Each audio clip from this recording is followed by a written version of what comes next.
जोरदार तालियों से सर का स्वागत करिए।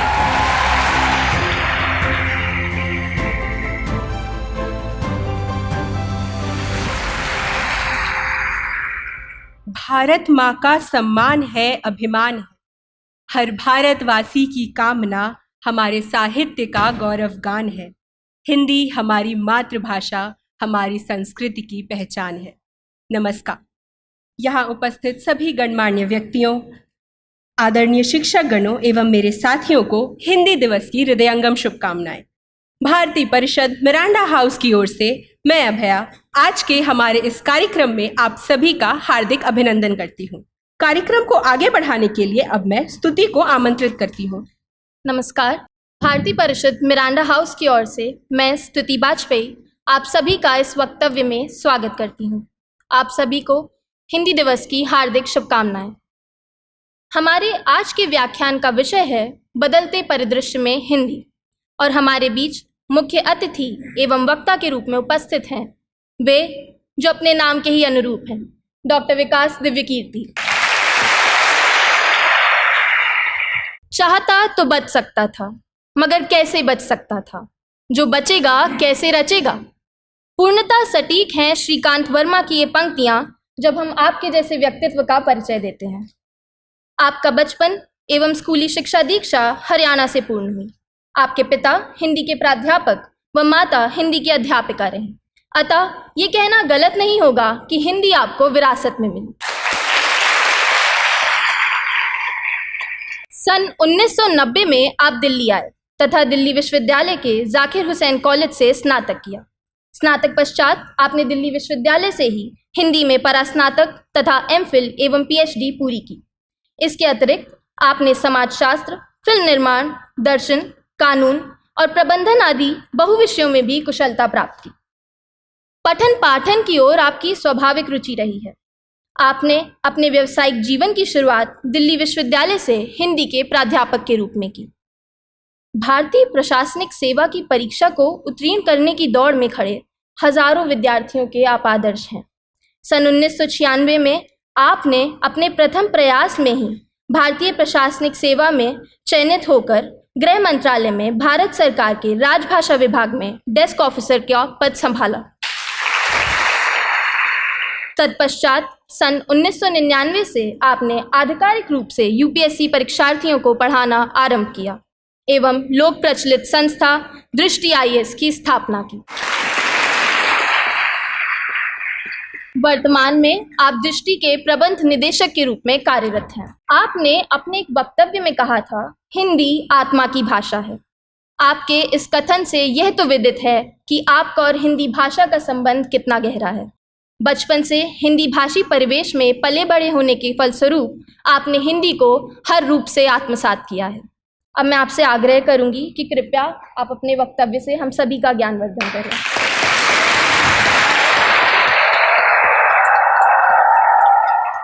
नमस्कार। सबसे पहले मिरांडा हाउस कॉलेज का धन्यवाद। मुझे ज्ञात है कि पिछले 7 सालों से ये कॉलेज भारत का सबसे अच्छा कॉलेज हर साल बनता है, और सबसे अच्छा कॉलेज देश का किसी को बुलाए तो ये उसके लिए एहसान की बात है, न कि उसके लिए जो वहाँ जा रहा है। विशेष रूप से धन्यवाद चंदा जी को।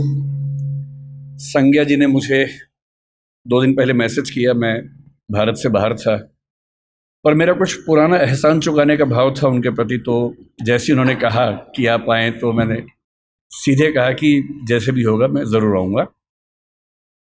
संगीता जी, बाकी अध्यापिकाएं, मेरा सबसे परिचय निजी नहीं है, मैं नाम नहीं जानता हूँ सबका।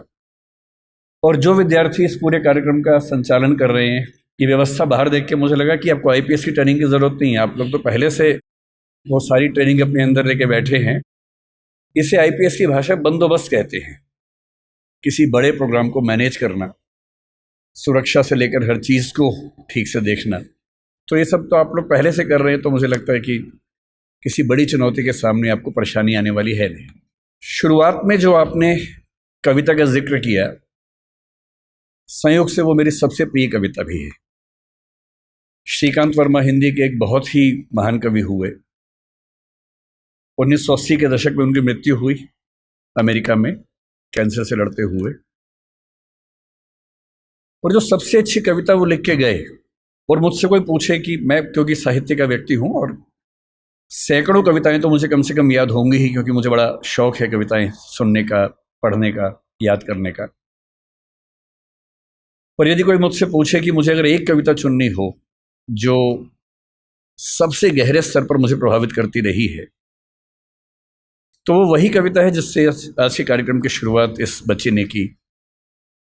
चाहता तो बच सकता था, मगर कैसे बच सकता था, जो बचेगा कैसे रचेगा।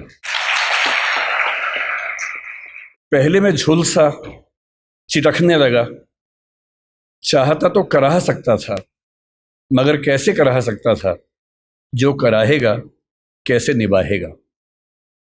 और ये कविता कई ऐसे संदर्भों को लेकर आगे बढ़ती है और हर संदर्भ में जीवन का एक बड़ा महत्वपूर्ण पहलू हमारे सामने आता है। मुझे खुशी है कि इस कॉलेज ने मुझे जिस विषय पर बात करने के लिए बुलाया है वो विषय भाषा का विषय है। भाषा को लेकर मेरी राय का जिक्र परिचय में हुआ ही है। मैं ये मानता हूँ कि हर भाषा आत्मा की भाषा नहीं होती है, भाषाओं के बहुत सारे काम होते हैं। अंग्रेजी भी मेरे लिए बड़ी प्रिय भाषा है, हिंदी प्रिय भाषा है, सारी भाषाएं प्रिय हैं। मैं उन लोगों में नहीं हूँ जो किसी एक से प्रेम करने के लिए बाकी से नफरत करना पसंद करता हो। मैं सबसे प्रेम करना पसंद करता हूँ और उसमें हिंदी मेरी मातृभाषा है। तो जो प्यार माँ से होता है वो हिंदी से है, ये कहने में मुझे दुनिया के किसी भी मंच पर ना संकोच है, ना झिझक है, ना कोई भय है। तो हिंदी मेरी माँ है और माँ के मामले में न समझौते होते हैं, न चयन की सुविधाएं होती हैं, न चयन की ज़रूरत होती है। पर हिंदी मेरी माँ है का मतलब ये नहीं है कि तेलुगु मेरे दुश्मन है, या कि उर्दू मेरे दुश्मन है, या अंग्रेज़ी मेरे दुश्मन है। नहीं, मैं बिल्कुल नहीं चाहता कि आप भी एक ऐसा मिजाज लेकर आगे बढ़ें कि हम एक भाषा को सम्मान की निगाह से देखें और उसी तेवर से बाकी भाषाओं को अपमान की निगाह से देखें। ऐसा मैं बिल्कुल ना चाहता हूँ, मैं तो नहीं करता हूँ। मैं चाहता हूँ कि कोई भी ना करे, आप भी ऐसा ना करें। संस्कृत मेरी परनानी है। संस्कृत की बेटियां अपभ्रंश हुई, प्राकृत हुई। उनकी बहुत सारी बेटियों में एक बेटी का मैं बच्चा हूं, उसका नाम हिंदी है। उसी अपभ्रंश प्राकृत की बहुत सारी बेटियों में मराठी भी है, गुजराती भी है, पंजाबी भी है, बांग्ला भी है, असमिया भी है, ओडिया भी है। और उसी नानी के पड़ोस के परिवार की और जो बच्चियां हैं उनमें तेलुगु, तमिल और मलयालम, कन्नड़, ये सब भाषाएं भी हैं। और इन नानी के समय में इन सब भाषाओं में बहुत अपनत्व था, बहुत सहयोग था। आज हम कितनी भी दूरी महसूस करें, हमारी नानी के ज़माने में इनमें बहुत लेन देन हुआ, आदान प्रदान हुआ। और इसलिए जब आप मलयालम सीखेंगे या तमिल सीखेंगे तो आप बड़ा आश्चर्यचकित हो जाएंगे कि कई बार संस्कृत के शब्द एज इट इज़ आपको उन भाषाओं में मिलते हैं और आपको समझ में आता है कि एक पीढ़ी का अंतर नहीं है। थोड़ा और पीछे जाएंगे तो कई पीढ़ी पीछे हमारी बड़ी गहरी दोस्ती रही है, ताल्लुकात रहे हैं। और इसलिए जब भाषा के प्रश्न पर मुझे कोई बोलने को कहता है, मुझे लगता है कि ये शायद दुनिया का सबसे महत्वपूर्ण सवाल है। अलग बात है कि आजकल हम इसको एक हल्का सवाल मान लेते हैं, पर मैं भी आपको समझाना चाह रहा हूं कि ये दुनिया का सबसे महत्वपूर्ण सवाल क्यों है। हिंदी दिवस के दिन एक परंपरा है कि हम आमतौर पर भावनात्मक मुहावरों से बात करते हैं। आज सुबह से मेरे पास 8-10 मैसेज आ चुके हैं जिन सब में एक वाक्य लिखा है कि हिंदी भारत माता के माथे की बिंदी है। हर साल ये मैसेज आता है, अच्छा मैसेज है, पढ़ के अच्छा लगता है। पर मैं चाहता हूं कि हिंदी समाज हिंदी माथे की बिंदी से आगे बढ़कर कुछ और मुद्दों पर बात करे। केवल उन भावनाओं में डूब के बात करना काफ़ी नहीं है, उससे कुछ आगे निकलना ज़रूरी है। मैं आपको 2 कहानियों से बात शुरू करता हूं ताकि आप समझ सकें कि ये मुद्दा कितना महत्वपूर्ण है।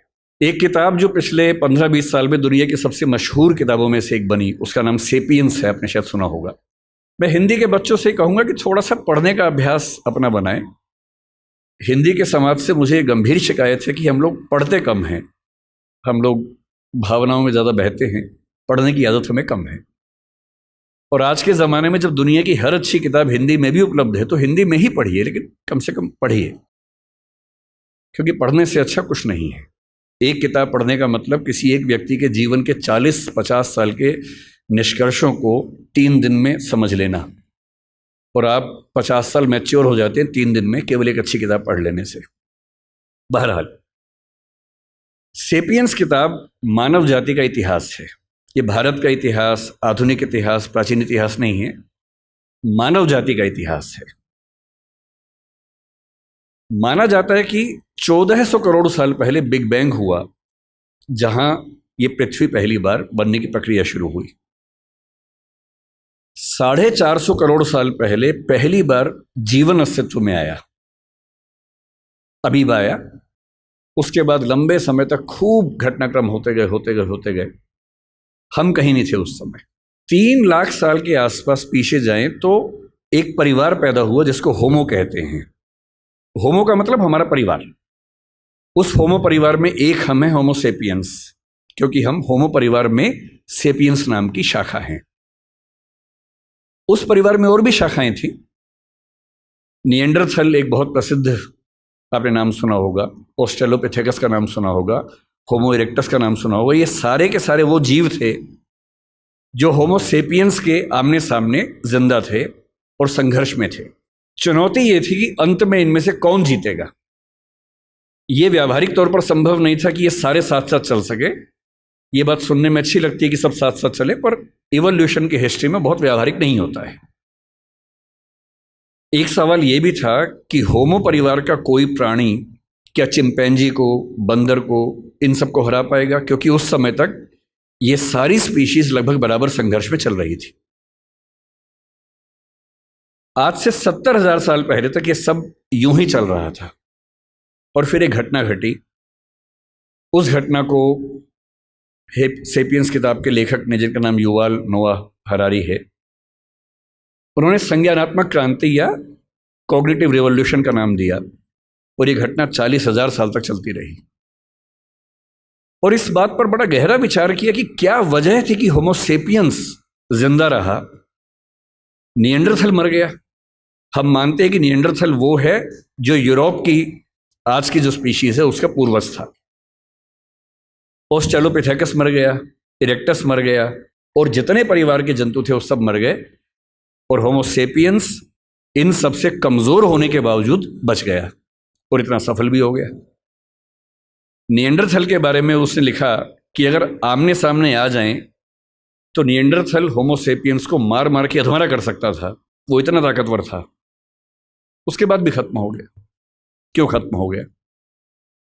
और तब आता है वो सिद्धांत जो आज की इस डिस्कशन की शुरुआत का बिंदु है। होमो सेपियंस इसलिए जिंदा रहा क्योंकि उसके पास भाषा की क्षमता थी। भाषा की क्षमता बाकियों के पास भी थी, चिंपैंजी के पास भी है, बंदर के पास भी है, पर बंदरों पर खूब प्रयोग हुए। बंदर हों, अन्य स्पीशीज हों, तोता हमसे ज्यादा ध्वनियां बोल सकता है, हमसे ज्यादा। इसके बाद भी तोता सफल नहीं हो पाया क्योंकि वो उतना सोच नहीं पाता है। चिंपैंजी की भाषा, बंदर की भाषा, निएंडरथल की भाषा सीमित भाषाएं थी। वो एक आवाज में पूरा एक वाक्य बोलते थे, और ऐसे प्रयोग आज भी होते हैं। अगर आप जंगलों की आवाजें सुनेंगे तो बंदरों की एक आवाज का मतलब एक पूरा सेंटेंस होता है। जैसे एक आवाज का मतलब है कि शेर आया, जैसे एक बंदर आवाज निकालेगा सारे बंदर पेड़ पर चढ़ जाएंगे। फिर दूसरी आवाज का मतलब होगा शेर चला गया, वो सुन के सब उतर जाएंगे नीचे। भाषा वैज्ञानिकों ने वो आवाजें रिकॉर्ड कर ली और एक बार अच्छे म्यूजिक सिस्टम से एक जंगल में जाके आवाज प्ले कर दी, शेर आया, और वो आवाज सुनते सारे बंदर पेड़ के ऊपर चढ़ गए और फिर आपस में देख रहे थे किसने बोला। और 10-15 मिनट के बाद दूसरी आवाज प्ले की, शेर चला गया, सारे बंदर नीचे उतर गए। एक आवाज, एक वाक्य। इंसान की भाषा की सबसे बड़ी खूबसूरती यह है कि वो डिस्क्रीट भाषा है, विविक्त भाषा है, जिसका मतलब यह है कुछ 25-30 ध्वनियों से, 50 ध्वनियों से हम अरबों शब्द बना सकते हैं, और अरबों शब्दों से खरबों वाक्य बना सकते हैं। इतनी लचीली भाषा हमारी है जिसमें किसी भी बात को कहने के 50 तरीके हमारे पास हैं, और ये तरीके इस संसार में किसी और स्पीशीज के पास नहीं है। इसीलिए होमो सेपियंस बन पाया। और आज अगर हम जिंदा हैं आज हम चिंपांजी से बेहतर हैं, गुरिल्ला से बेहतर है, बंदर से बेहतर हैं और होमो इरेक्टस से बेहतर है, निएंडरथल से बेहतर हैं, जिंदा हैं, तो इसकी मूल वजह है हमारी भाषा की क्षमता। जो चीज़ें मुफ्त में मिलती हैं उसकी कीमत हम नहीं समझते हैं। भाषा ऐसी एक चीज़ है, मुफ्त में मिल जाती है तो हमें लगता है कि ये तो ऐसे ही है। लेकिन जब आप इस नज़रिए से समझेंगे कि भाषा ही वो चीज़ है जो हमें मनुष्य बनाती है, तो शायद इस बात का महत्व ज़्यादा अच्छे से हम समझ पाएंगे। भाषा को लेकर झगड़ा जो आज के समय में है, हम आज हिंदी की बात कर रहे हैं, किसी और कोने में कोई किसी और भाषा की बात कर रहा होगा। ऐसा क्यों नहीं होता कि दुनिया में एक ही भाषा होती? ऐसा क्यों है कि भाषाएं बहुत सारी हैं? ना बहुत सारी भाषाएं होती ना झगड़े होते, सब एक ही भाषा बोल रहे होते। सोचने में कितना अच्छा लगता है। तो ओल्ड टेस्टामेंट में जो यहूदियों का बाइबल का हिस्सा है उसमें कहानी आती है, उसको बोलते हैं बेबीलोनिया की या बाबिल की कहानी। कहानी ये है कि एक बार ईश्वर ने, यहूदियों के ईश्वर याहवे ने, जब देखा कि मनुष्य बहुत पाप कर रहे हैं तो उसने बहुत तेज बाढ़ पैदा की। ये वही बाढ़ है जो आपने आज से 10 साल पहले एक फिल्म 2012 में देखी होगी। ये उसी बाढ़ की कहानी है। इतनी ज्यादा बाढ़ की सारी इंसानी सभ्यता नष्ट हो जाए क्योंकि ये लोग इतने पापी हैं और ईश्वर को ये लगा कि मैंने गलती कर दी इन लोगों को मनुष्य बना के, इनके तो पाप खत्म नहीं होते हैं। नाराज होकर उसने सारी सभ्यता को विनाश करने के कगार पे खड़ा कर दिया। हम भारतीय सभ्यता में प्रलय की कल्पना करते हैं, कुछ कुछ वैसी कल्पना वहां पर एक बाढ़ की कल्पना है।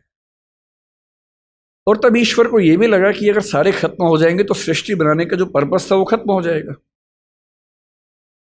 तो ईश्वर ने अपने एक नबी को भेजा जिनका नाम था नूह या नोआह। ये युवाल नोआह हरारी के बीच में भी जो नाम है नोआह, ये वही नोआह नाम है।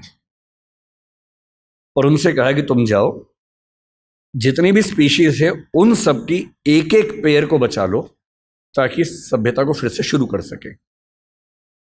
तो नोआह ने एक जहाज का निर्माण किया, पानी के जहाज का निर्माण किया, सारी स्पीशीज के एक एक पेड़ को उस पर रखा, अपने परिवार को रखा और बाढ़ से बचा लिया। और उसके बाद नई सभ्यता शुरू हुई। और जब नई सभ्यता शुरू हुई तो बेबीलोनिया के राजा के मन में एक विचार आया कि अगर हम एक इतनी ऊंची मीनार बना लें कि किसी भी बाढ़ में हम डूबे ही नहीं तो चिंता खत्म हो जाएगी। तो बाबेल नाम के स्थान पर, बेबीलोनिया का एक स्थान था, एक टावर बनना शुरू हुआ। ये बाइबल में जेनेसिस की कहानी है। टावर बनने लगा, काफी ऊंचा बन गया। पर बनते बनते ईश्वर को यह लगा कि ये मेरी शान में गुस्ताखी हो रही है, क्योंकि मैं बाढ़ ले आऊंगा उससे बचने के लिए ये मेरे खिलाफ साजिश कर रहे हैं। तो ईश्वर ने क्या किया, एक कमाल कर दिया। उसने उस टावर पर काम करने वाले व्यक्तियों और बाकी व्यक्तियों को भाषाओं में बांट दिया ताकि वो एक दूसरे की बात ना समझ सके। और एक कहानी चलती है कि अगर आप चाहते हैं कि सारे मनुष्य एक ना हो तो उनको भाषाओं में बांट दीजिए। और उसके बाद से आज तक सारे मनुष्य आपस में झगड़ा कर रहे हैं। ये कहानी ऐतिहासिक रूप से कितनी सही है मुझे नहीं पता, मिथक है, धर्म की बात है, पर ऐसी कहानियां किसी कंसेप्ट को समझने के लिए बहुत काम की कहानियां होती हैं। और जब मैं भाषा के प्रश्न को देखता हूं तो मैं दो नजरियों से देखना पसंद करता हूं। पहली बात, भाषा वो है जो हमें मनुष्य बनाती है। और इस संसार में जहां 3 ट्रिलियन या 1 ट्रिलियन स्पीशीज संघर्ष करती हैं, उनमें हमें सबसे ज्यादा मजबूत बनाती है। और दूसरा, भाषा वो संरचना है जो दुनिया को बांटती है, और क्योंकि बांटती है तो बहुत सारे संघर्षों को जन्म देती है। लोग कहते हैं कि धर्म बहुत ताकतवर है, जाति बहुत ताकतवर है। मेरी नजरिए में भाषा सबसे ताकतवर है। अगर धर्म बहुत ताकतवर होता तो पाकिस्तान बनने के बाद बांग्लादेश की जरूरत क्यों पड़ती? मुसलमानों के लिए एक नया देश चाहिए तो पाकिस्तान बन गया। पाकिस्तान और बांग्लादेश में मुसलमान ही तो थे। अंतर क्या था कि एक तरफ के मुसलमान उर्दू और पंजाबी बोलते हैं, एक तरफ के मुसलमान बांग्ला बोलते हैं। बांग्ला भाषी मुसलमान उर्दू भाषी मुसलमान के साथ एक नहीं हो पाएगा, इसलिए उसको नए देश की जरूरत है। और बांग्लादेश इसलिए बना।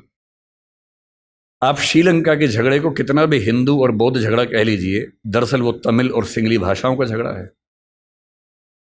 ये जो भाषाओं के झगड़े हैं, और भाषाओं का एक अस्तित्व होता है, जैसे मनुष्यों के जीवन में वक्र है, कभी सफल कभी विफल, ऐसी भाषाओं का जीवन होता है। आज से 300 साल पहले ब्रज भाषा का जो जोर था, कोई सोच सकता था कि 300 साल बाद उसका नाम लेने वाला कोई बचेगा नहीं। ब्रज भाषा के नाम में भाषा है, वो बोली बन गई, और खड़ी बोली के नाम में बोली है, वो भाषा बन गई। तो इतिहास के दौर की बात है। इतिहास का कौन सा दौर किस भाषा को कहां से कहां उठा के ले जाएगा। जब पुर्तगाली यूरोप से निकले थे दुनिया पर कब्जा करने के लिए, उन्हें लगता होगा कि पुर्तगाली दुनिया की महान भाषा बनेगी। बाद में फ्रांसीसियों ने, हॉलैंड के डच लोगों ने, अंग्रेज़ों ने आपस में झगड़े किए, फ्रेंच लोगों ने झगड़े किए। उन झगड़ों में संयोग से अंग्रेजी जीत गई, और क्योंकि अंग्रेजी जीत गई, क्योंकि अंग्रेजी का असर भारत पे पड़ा, अंग्रेजी का असर अमेरिका पे पड़ा, अंग्रेजी का असर अफ्रीका पर ज़्यादा पड़ा, इसलिए आज अंग्रेजी दुनिया की सबसे प्रसिद्ध भाषा है, प्रचलित भाषा है। ऐसा थोड़ा ना कि अंग्रेजी बहुत महान भाषा है, भाषाएं सारी महान हैं। और अगर तकनीकी तौर पे देखें तो हिंदी भाषा वैज्ञानिक तौर पर अंग्रेजी से बेहतर भाषा है। केवल शब्दावली के अभाव को पीछे छोड़ दें, चाहे वो ध्वनि का मामला हो, फोनेटिक्स का मामला हो, सिंटैक्स का मामला हो, भाषा विज्ञान के किसी भी स्तर पर देखें तो हिंदी अपनी वैज्ञानिकता में अंग्रेजी से कहीं भी कम नहीं है, कई मामलों में बेहतर है। इसलिए कौन सी भाषा का कितना राज होने वाला है, ये बात तय होती है केवल इस बात से कि उस भाषा के समाज की दुनिया पर क्या पकड़ है, कौन उपनिवेश की भाषा बनी, कौन साम्राज्य की भाषा बनी, किस भाषा में ज़्यादा विकास हुआ, किस भाषा में कम विकास हुआ। संयोग की बात है कि आज हम एक ऐसी दुनिया में हैं, ग्लोबल दुनिया में, जहाँ अंग्रेजी का वर्चस्व है। अंग्रेजी से दिक्कत ना आपको होनी चाहिए ना मुझे होनी चाहिए। हम हर भाषा का सम्मान करें, उससे फ़ायदा उठाएं, सीखें, अपने काम का लाभ लें। पर मैं अंग्रेजी माध्यम का विद्यार्थी रहा हूं, मैंने बहुत सारी पढ़ाई अंग्रेजी माध्यम में की, और मैं अंग्रेजी में लगभग उतना सहज उतना हिंदी में हूं, तो मुझे इस बात की खुशी है। मुझे चिंता केवल तब होती है जब भारत में होते हुए कोई मुझसे ये उम्मीद करता है कि मुझे हिंदी बोलने में शर्म होनी चाहिए। चिंता केवल तब होती है। भारत में होते हुए मैं अपनी भाषा बोलूं, अपनी भाषा बोलने मुझे काहे की शर्म होनी चाहिए। मैंने जिन जिन देशों की यात्रा की, आज दुनिया के हर देश पर दबाव है कि अंग्रेजी सीखे, और वो दबाव इसलिए कि ग्लोबलाइजेशन का दौर है, अंग्रेजी में चीजें ज्यादा उपलब्ध हैं, स्वाभाविक सी बात है। पर मैंने कभी हॉलैंड में किसी व्यक्ति को डच भाषा की तुलना में अंग्रेजी को महत्व देते हुए नहीं देखा। वो लड़ने को तैयार हो जाते हैं। आप किसी फ्रेंच व्यक्ति से बात करें, आप इजराइल के किसी व्यक्ति से बात करें, जहां भाषा के सम्मान की बात आएगी वो अंग्रेजी का नाम तक नहीं लेंगे। जहां पढ़ने की बात आएगी, सीखने की बात आएगी, फायदा उठाने की बात आएगी, निश्चित तौर पे सीखेंगे, क्योंकि उस भाषा से उनको फायदा होता है। और आज की जो बातचीत हमारी होने वाली है वो कुछ कुछ उसी तौर पे होने वाली है कि आज हमारी क्या स्थिति है, हमें क्या करना चाहिए, क्या बहुत डरने की जरूरत है। ऐसा तो नहीं कि हम बिना बात के खौफ में हों, और मुझे लगता है कि हम बिना बात के खौफ में ज़्यादा रहते हैं। और जब मैं हिंदी की बात सोचता हूँ और मिरांडा हाउस के संदर्भ में सोचता हूँ, तो मुझे लगता है कि हिंदी की स्थिति कुछ कुछ वैसी ही है जैसी द टेम्पेस्ट नाटक की नायिका मिरांडा की थी। जब मॉरिस ग्वायर साहब ने इस कॉलेज की स्थापना की और इसका नाम मिरांडा हाउस रखा, तो उनसे कई लोगों ने पूछा, वो उस समय DU के वाइस चांसलर भी थे, भारत के चीफ जस्टिस भी थे उस समय। तो जब भारत आज़ाद हो गया और वो चले गए यहाँ से, 1952 में उन्होंने एक बात की व्याख्या की कि मैंने इस कॉलेज का नाम मिरांडा क्यों रखा। 3 वजह बताई। एक वजह बताई कि एक फिल्म की हीरोइन मुझे बहुत प्रिय है, उसका नाम मिरांडा है। एक कहा कि मेरी बेटी का नाम मिरांडा है। लेकिन जो असली वजह मुझे लगता है तीसरी उन्होंने बताई, वो ये थी कि शेक्सपियर के नाटक द टेम्पेस्ट में जो एकमात्र महिला कैरेक्टर मंच पे आती है उसका नाम भी मिरांडा है। और वो कहते हैं कि मैं चाहता हूं कि मिरांडा हाउस में पढ़ने वाली लड़कियां ऐसी व्यक्ति बने। वो व्यक्ति आप मती बनिएगा, अब तो उसका महत्व रहा नहीं है, उस दौर में उसका महत्व था। कुछ कुछ छायावाद की श्रद्धा जैसी लड़कियां होती हैं, वो जो एकदम भारतीय किस्म का मिजाज नहीं होता है कि मेरा कोई अधिकार नहीं है, मैं सिर्फ त्याग करने के लिए पैदा हुई हूँ। कुछ कुछ वैसा मिजाज उस लड़की का है, मिरांडा का। उस नाटक में एक बड़ी खास बात है, मिरांडा बहुत योग्य लड़की है, उसकी समझ बड़ी गहरी है, पर वो अपने पिता और अपने होने वाले पति, प्रोस्पेरो उसका पिता है, फर्डिनेंड उसका होने वाला पति है, वो उन दोनों के इतने कंट्रोल में है कि वो खुद को डिफाइन उन्हीं के नजरिए से करती है। बहुत योग्य होने के बावजूद उसमें आत्मविश्वास बिल्कुल भी नहीं है। अपने जीवन के फैसले वो अपने आप लेने को बिल्कुल तैयार नहीं है। अंत में लगता है कि फर्डिनेंड का फैसला उसने खुद किया है, पर आप ध्यान से पढ़े तो समझ में आता है कि वो फैसला भी उसके पिता ने ही करवा दिया है। और वो बेचारी इतनी कमज़ोर अपने आप को महसूस करती है। हिंदी की एक फिल्म में एक गीत आया था, एक पत्नी है जो अपने पति से बहुत प्रेम करती है, सुंदर नहीं है, पति उससे प्रेम नहीं करता है, पति कहीं और प्रेम करता है। तो वो लड़की, फिल्म का नाम था नसीब अपना अपना, एकदम समझ लीजिए कि मिरांडा ही उसे बोल रही है, एकदम मिरांडा का भारतीय संस्करण है। और वो अपने पति के बारे में एक वाक्य बोलती है, भला है बुरा है जैसा भी है, मेरा पति मेरा देवता है। ये उस जमाने में चलता था। आज के ज़माने में तो पत्नियां पति का हिसाब बराबर कर देती है अगर कोई ऐसा करे तो, लेकिन उस ज़माने में ऐसी हरकतें होती थी। और टेम्पेस्ट की नायिका मिरांडा अपने प्रेमी से, फर्डिनेंड से कह रही है, अगर तुम मुझसे शादी कर लोगे तो मैं तुम्हारी पत्नी हूँ, और नहीं करोगे तो मैं तुम्हारी दासी हूँ। तुम मुझे किसी भी रूप में रखो, मैं ज़िंदगी भर तुम्हारी दासी बन के रहूँगी, नौकरानी बन के रहूँगी। और इस बात पे 16वीं सेंचुरी का ब्रिटिश समाज पागल हो गया कि लड़की हो तो वैसी, बीवी हो तो वैसी, कुछ कुछ वैसा ही जैसे भारतीय परंपरा में छायावाद में श्रद्धा जैसी नारियां हमें दिखती हैं, जो केवल देने की बात करती हैं, अपने हक की बात बिल्कुल भूल के भी नहीं करती हैं। हिंदी की स्थिति कुल मिला के मिरांडा जैसी है। आपको जब भी समझना हो कि हमारी भाषा किस हालत में है, तो हमारी भाषा द टेम्पेस्ट की मिरांडा की हालत में है। ताकतवर है पर उसको ताकत का एहसास नहीं है, समझदार है पर उसको किसी ने बताया नहीं कि तुम कितनी समझदार हो, खुद फैसले कर सकती है पर उसके नाम पर फैसले लेने वाले खुद इतने समझदार नहीं हैं कि उसके महत्व का अनुमान कर सके। अपने ही मठाधीशों से घिरी हुई, अपने ही परिवार के ऊल जलूल निर्णय करने वालों की दासी बनी हुई, कुछ कुछ वैसी स्थिति हिंदी की है।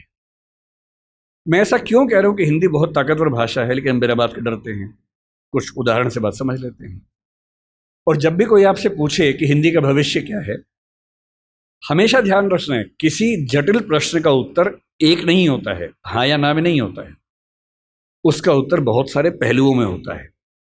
और जब तक आप किसी जटिल प्रश्न को 4-5 सरल प्रश्नों में तोड़ नहीं लेंगे, तब तक उस प्रश्न का उत्तर आप ठीक से दे ही नहीं पाएंगे।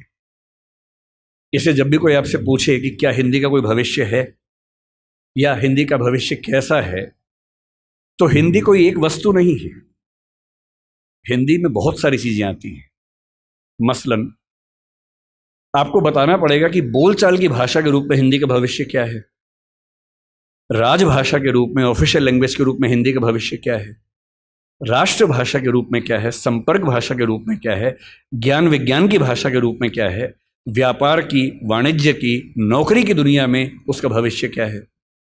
और जब तक इन सारे प्रश्नों पर अलग अलग आप 4 वाक्य बोलने की स्थिति में नहीं है, तब तक हिंदी के भविष्य की बात कैसे करेंगे। मसलन क्या हिंदी का भविष्य बोलचाल की भाषा के रूप में है या हम खत्म होने वाले हैं। यदि कोई आपसे कहे कि हम खत्म होने वाले हैं, उस मूर्ख की बात को बिल्कुल मानने की जरूरत नहीं है। वो निरा मूर्ख व्यक्ति होगा जो ऐसी बात कर सकता है। तथ्यों पर ध्यान देना है। हिंदी समाज की बुरी आदत है कि हम तथ्यों पर नहीं, अफवाहों पर ज्यादा ध्यान देते हैं। तथ्यों पर ध्यान देना है। जनगणना निकाल के देख लीजिए।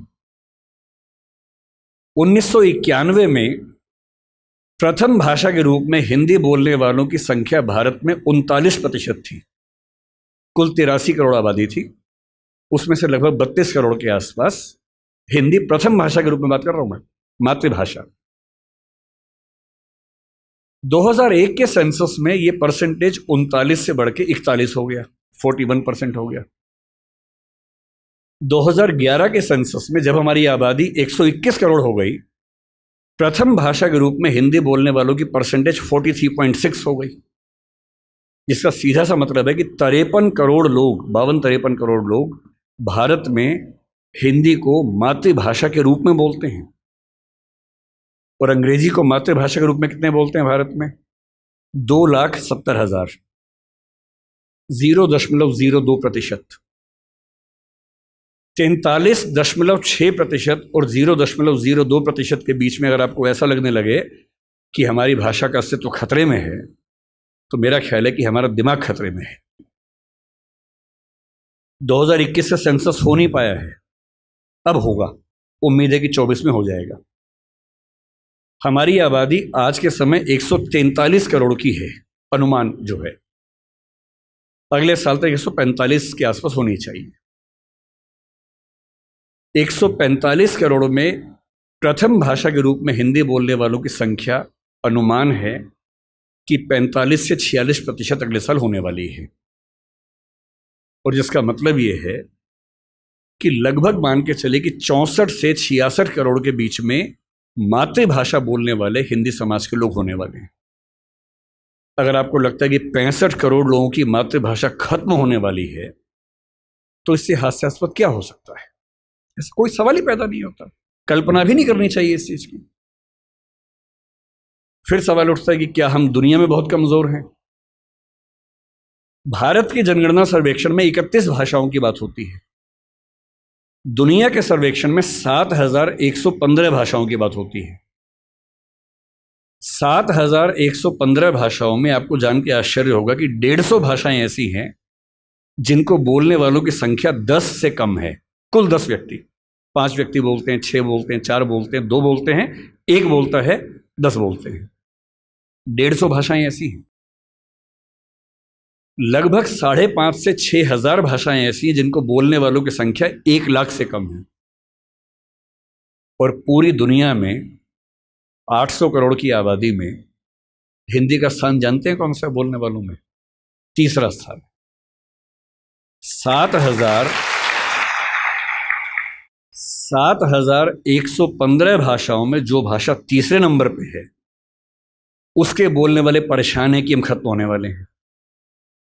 आप उनका हाल सोचिए जो 10 से कम पे चल रहे हैं, जो 1 लाख से कम पे चल रहे हैं, 10 लाख से कम पे चल रहे हैं। और हम दुनिया की पूरी आबादी में 8% से ज़्यादा जिस भाषा को बोलने वाले लोग हैं, हमसे ज़्यादा केवल अंग्रेज़ी और मंडारिन 2 ही भाषाएं हैं जो 16 और 14% पे हैं, और हम नंबर 3 8% पे हैं। ना फ्रेंच हमसे आगे, ना स्पेनिश हमसे आगे है, और जितनी भाषाओं का नाम आप जानते हैं वो सब हमसे कोसों पीछे हैं। इसलिए बोलचाल की भाषा, सांस्कृतिक भाषा, सामाजिक भाषा के तौर पर हिंदी पर न खतरा है, न खतरा आने की संभावना है। इसको मन से एकदम निकाल दीजिए, दूर दूर तक निकाल दीजिए। दूसरी बात है कि क्या हम व्यापार की भाषा, व्यवसाय की भाषा, नौकरी की भाषा में सफल हो पा रहे हैं? थोड़ा मुश्किल है, कम हो पा रहे हैं। और मेरे ख्याल से इसकी वजह हमारा एक औपनिवेशिक जो सोचने का तरीका है वो है। मैं हिंदी के पक्ष में इसलिए बिल्कुल नहीं बोलूँगा कि मैं संयोग से हिंदी भाषी क्षेत्र में पैदा हुआ, क्योंकि मेरे पेरेंट्स हिंदी भाषा के अध्यापक रहे। अगर मैं सिर्फ इसलिए हिंदी के पक्ष में बोलूँगा तो ये तो सामान्य बात है, हर व्यक्ति अपनी भाषा के पक्ष में बोलता है, मैं ही बोल रहा हूँ। मैं तथ्यों पर बात करना पसंद करूँगा, केवल भावनाओं पर नहीं टिकना चाहूँगा। मैंने दुनिया के जितने देश देखे, मैंने किसी देश में मातृभाषा की उतनी बुरी गत नहीं देखी जितनी अपने देश में देखी है। मेरे कुछ परिचित डॉक्टर बनने के लिए रशिया गए पढ़ने के लिए, यूक्रेन गए पढ़ने के लिए। तो मैंने उनसे पूछा, मैंने कहा कैसे पढ़ते हो भाई, वहाँ कौन सी भाषा में पढ़ाते हैं? अंग्रेजी में पढ़ाते हैं? बोले नहीं, रशियन में पढ़ाते हैं मेडिकल साइंस। यूक्रेन में यूक्रेन की भाषा में पढ़ाते हैं रशियन मतलब मेडिकल साइंस। लगभग हर देश में वैसा हाल है। तो मैंने उनसे पूछा कि फिर आप कैसे पढ़ते हैं, आपको तो भाषा नहीं आती है? तो बोले नहीं, वहाँ का निश्चित सा नियम है कि पहले साल में हमें वो भाषा सीखनी होती है, फिर अगले 4 साल में उस भाषा में मेडिकल साइंस सीखना होता है। तो मैंने कहा इससे अच्छा वो अंग्रेजी में सिखा दें, आपको अंग्रेजी आती है। बोले नहीं, वहाँ तो ऐसी बात करने से भी नाराज हो जाते हैं। अपनी भाषा को लेकर बहुत सम्मान करते हैं वो लोग। वहाँ पढ़ाई की भाषा वही है जो उनके समाज की भाषा है। अंग्रेजी भी है, रिसर्च में है, जहाँ ज़रूरत है अंग्रेजी भी है, अंग्रेजी के विभाग हैं, वो भी एक भाषा के तौर पर है। पर जब उनको अपने यहाँ पढ़ाना होता है तो इंश्योर करते हैं कि वो पढ़ाई उनकी अपनी भाषा में हो। दुनिया के हर देश में ऐसा होता है, तो हमारे यहाँ ऐसा क्यों नहीं होता? और ये बात केवल हिंदी की नहीं है, तमिल की भी है, तेलुगु की भी है, गुजराती मराठी की भी है। मेडिकल साइंस पढ़ने के लिए हमें अंग्रेजी में ही मेडिकल साइंस क्यों पढ़ना पड़ेगा? इंजीनियरिंग पढ़ने के लिए हमें अंग्रेजी में ही क्यों पढ़ना पड़ेगा? और मुझे खुशी है इस बात की कि हमारी केंद्र सरकार में गृह मंत्री ने पिछले साल एक बहुत बड़ा कदम उठाया है। मध्य प्रदेश पहला ऐसा राज्य बना है जहां मेडिकल साइंस, इंजीनियरिंग और मैनेजमेंट की पढ़ाई हिंदी में शुरू हो गई है। और किताबें भी तैयार हो गई हैं, इंजीनियरिंग की भी, मेडिकल साइंस की भी। ऐसी कौन सी रॉकेट साइंस है इसमें? ऐसा कौन सी आश्चर्य की बात है? एक ही तनाव हो सकता है कि भाई आप जब बात करेंगे टर्म्स की, तकनीकी शब्दों की बात करेंगे, तो तकनीकी शब्दों को आप दूसरी भाषा में आराम से नहीं ला सकते, क्योंकि उस भाषा में उतने शब्द विकसित नहीं हुए। कोई बात नहीं, आप बीमारियों के नाम, लेबोरेटरी के टेस्ट के नाम वैसे के वैसे अंग्रेजी में स्वीकार कर लीजिए, उसको देवनागरी लिपि में लिख लीजिए, जैसे आप व्हाट्सएप पे लिखते ही होंगे। आप हिंदी भाषा में रोमन मैसेज करते ही हैं, मतलब अंग्रेजी की लिपि में हिंदी लिखते ही होंगे कई बार। तू कहाँ जा रही है, TU के, अब तो आपने और छोटा कर दिया, KHA कहाँ हो गया उसी में। जा में जे से ही काम चल जाता होगा, RH से रही हो जाता होगा, और H से है हो जाता होगा। इसी को भाषा का अपभ्रंश बनना बोलते हैं, जो आजकल हम नए सिरे से बना रहे हैं। क्या समस्या है? मेडिकल साइंस की पूरी किताब हिंदी में हो और उसमें अंग्रेजी के तकनीकी शब्दों का इस्तेमाल वैसा का वैसा हो, इसमें क्या परेशानी है? और जब भाषा हम सीखते हैं, आपको आश्चर्य होगा, मैं फिर कह रहा हूं, मैं तथ्यों की बात करूंगा, रिसर्च की बात करूंगा, भावनाओं की बात नहीं करूंगा। दुनिया में स्थापित सिद्धांत है, यूनेस्को पीछे पड़ा हुआ है इस चीज के लिए। दुनिया में स्थापित सिद्धांत है कि कोई भी बच्चा दुनिया का जितनी आसानी से अपनी भाषा में सीख सकता है, दूसरी भाषा में सीख ही नहीं सकता। इस पर एक्सपेरिमेंट्स हुए बहुत सारे। जो लेटेस्ट एक्सपेरिमेंट्स हैं उनमें से एक आप सर्च कीजिएगा, इथियोपिया में 1994 में एक एक्सपेरिमेंट हुआ। वो जो करने वाले नाम है, उनका व्यक्ति का नाम इरेद सईद ऐसा कुछ नाम है, बहुत प्रसिद्ध है। आप इथियोपिया 1994 मदर टंग इतना करके सर्च कर लीजिए, तुरंत सामने आ जाएगा। उस व्यक्ति ने बहुत गंभीर रिसर्च की। 1994 में इथियोपिया ने, जो कि एक अफ्रीकन देश है, क्या किया, एक नियम बनाया कि हमारे सारे स्कूलों में प्राथमिक शिक्षा हमारी भाषा में दी जाएगी, और चौथी क्लास के बाद हम बच्चों को अंग्रेजी में शिफ्ट करेंगे। दो ऑप्शन से, एक है कि बचपन से अंग्रेजी पढ़ाएं, एक चौथी क्लास के बाद अंग्रेजी में शिफ्ट कर दें, क्योंकि उच्च शिक्षा के मामले में अंग्रेजी ज़्यादा कारगर भाषा थी, वहाँ भी थी, यहाँ भी थी, आज भी है कई मामलों में। इतना ही चेंज किया कि नर्सरी से नहीं पढ़ाएंगे, चौथी क्लास तक पढ़ाएंगे अपनी भाषा में, अंग्रेजी भी हल्का फुल्का सिखाते रहेंगे, और जब अंग्रेजी में एक ठीक ठाक स्तर आ जाएगा फिर मीडियम चेंज कर देंगे। वो रिसर्च आज की दुनिया में एजुकेशन साइंस की सबसे प्रामाणिक रिसर्च मानी जाती है, और वो साबित करती है कि बच्चों की अटेंडेंस बढ़ने से लेकर, बच्चों की समझदारी बढ़ने से लेकर, बच्चों की जिज्ञासा बढ़ने से, बच्चों की पढ़ाई में रुचि बढ़ने से लेकर, और बच्चों की अपने परिवार, अपने समाज, अपनी संस्कृति के साथ लगाव बढ़ने के स्तर तक, हर मामले में मातृभाषा में पढ़ाई करने से बेहतर स्थितियां बनी। मैं फिर कह रहा हूं, ये बात हिंदी की नहीं है, ये मराठी की भी है, तेलुगु की भी है, तमिल की भी है। मुझे दया आती है उन बच्चों पर, जिनमें मेरा बच्चा भी शामिल है। मैं भी उसी समाज की पैदाइश हूँ, उसी समाज के दबाव मुझ पर भी काम करते हैं। और ये रिसर्च मैंने संयोग से अपने बच्चे के प्राथमिक शिक्षा के बाद पढ़ी, पहले पढ़ी होती तब भी मैं क्या करता, दिल्ली में आपको एक भी अच्छा स्कूल मिलेगा ही नहीं जो मातृभाषा में पढ़ाता हो। एक ऐसा माहौल है, मुझे दया आती है उन बच्चों पर। वो घर में जब 9-10 महीने के होते हैं या 3 साल के जब होते हैं, तब वो स्कूल जाना शुरू करते हैं। 2.5 साल का बच्चा अपनी भाषा में कॉम्प्लेक्स सेंटेंसेस बनाना सीख जाता है अपने आप, बिना एक शब्द भी पढ़े लिखे। आप घरों में देखिए छोटे बच्चों को, अच्छे से वाक्य बोलेंगे, और 2.5 साल का बच्चा तो नए वाक्य बनाने लगता है, वो भी जटिल वाक्य, सरल वाक्य नहीं। उस बच्चे की इतनी गहरी पकड़ एक भाषा में हो चुकी है, एक भी दिन स्कूल नहीं गया है। और इसलिए मातृभाषा का अध्यापन जब स्कूल में होता है, टीचर को पता होता है कि बच्चे को भाषा पहले से आती है, इसे दुरुस्त करना है, सिखाना नहीं है जीरो से। और वो बच्चा बड़े अच्छे मूड से स्कूल गया, उसे मम्मी को टाटा किया, स्कूल जाके पता लगा टाटा नहीं बोलना, बाय बोलना है। उसकी दुनिया खिसक जाती है उसके पैर के नीचे से। वहां उसे पता लगता है कि भिंडी नहीं है, ये लेडी फिंगर है। तुम जो लाए हो वो आलू नहीं है, पोटैटो है। रोटी नहीं है, ब्रेड है। ठीक है ना, ब्रेड तो वो होती है नहीं, वो सब ब्रेड्स होती हैं। समोसा है ही नहीं इंग्लिश में, उसको पता लगा कि होता ही नहीं है तो। और वो बेचारा एक अजीब सी कश्मकश में है। उसे अपनी भाषा में सीखना था कि जीरो क्या होता है, संख्या क्या होती है, एक क्या होता है। उसे अपनी भाषा में सीखना था कि सरकार क्या होती है, दुनिया क्या होती है, चलती कैसे है। उसे सीखना पड़ रहा है कि पहले ये समझो कि दुनिया नहीं वर्ल्ड होता है। अब उसकी आधी से ज़्यादा ऊर्जा वर्ल्ड पे अटकी हुई है और बाकी बची खुची ऊर्जा से वो समझ रहा है कि वर्ल्ड होता क्या है। उसकी आधी ऊर्जा लगी नंबर शब्द याद करने में, ना कि ये समझने में कि संख्या क्या होती है, नंबर क्या होता है। एक अजीब सी साजिश दुनिया भर में चल रही है कि दुनिया के हर बच्चे को उसकी मातृभाषा से बचपन में ही वंचित कर दो। उसे एक ऐसी भाषा में सिखाओ जहां उसके लिए वो भाषा सीखना अपने आप में चैलेंज हो। और इसलिए आप देखेंगे कि अगर ज्ञान की दुनिया में दुनिया भर की भाषाओं के आम आदमी शिरकत नहीं कर पा रहे हैं, गलती से भी ये मत सोचिएगा कि दिमाग वाले लोग बहुत कम होते हैं और वही आगे बढ़ते हैं। दिमाग वाले अधिकांश लोगों को बचपन में ही खत्म कर देने की साजिश दुनिया भर में चल रही है।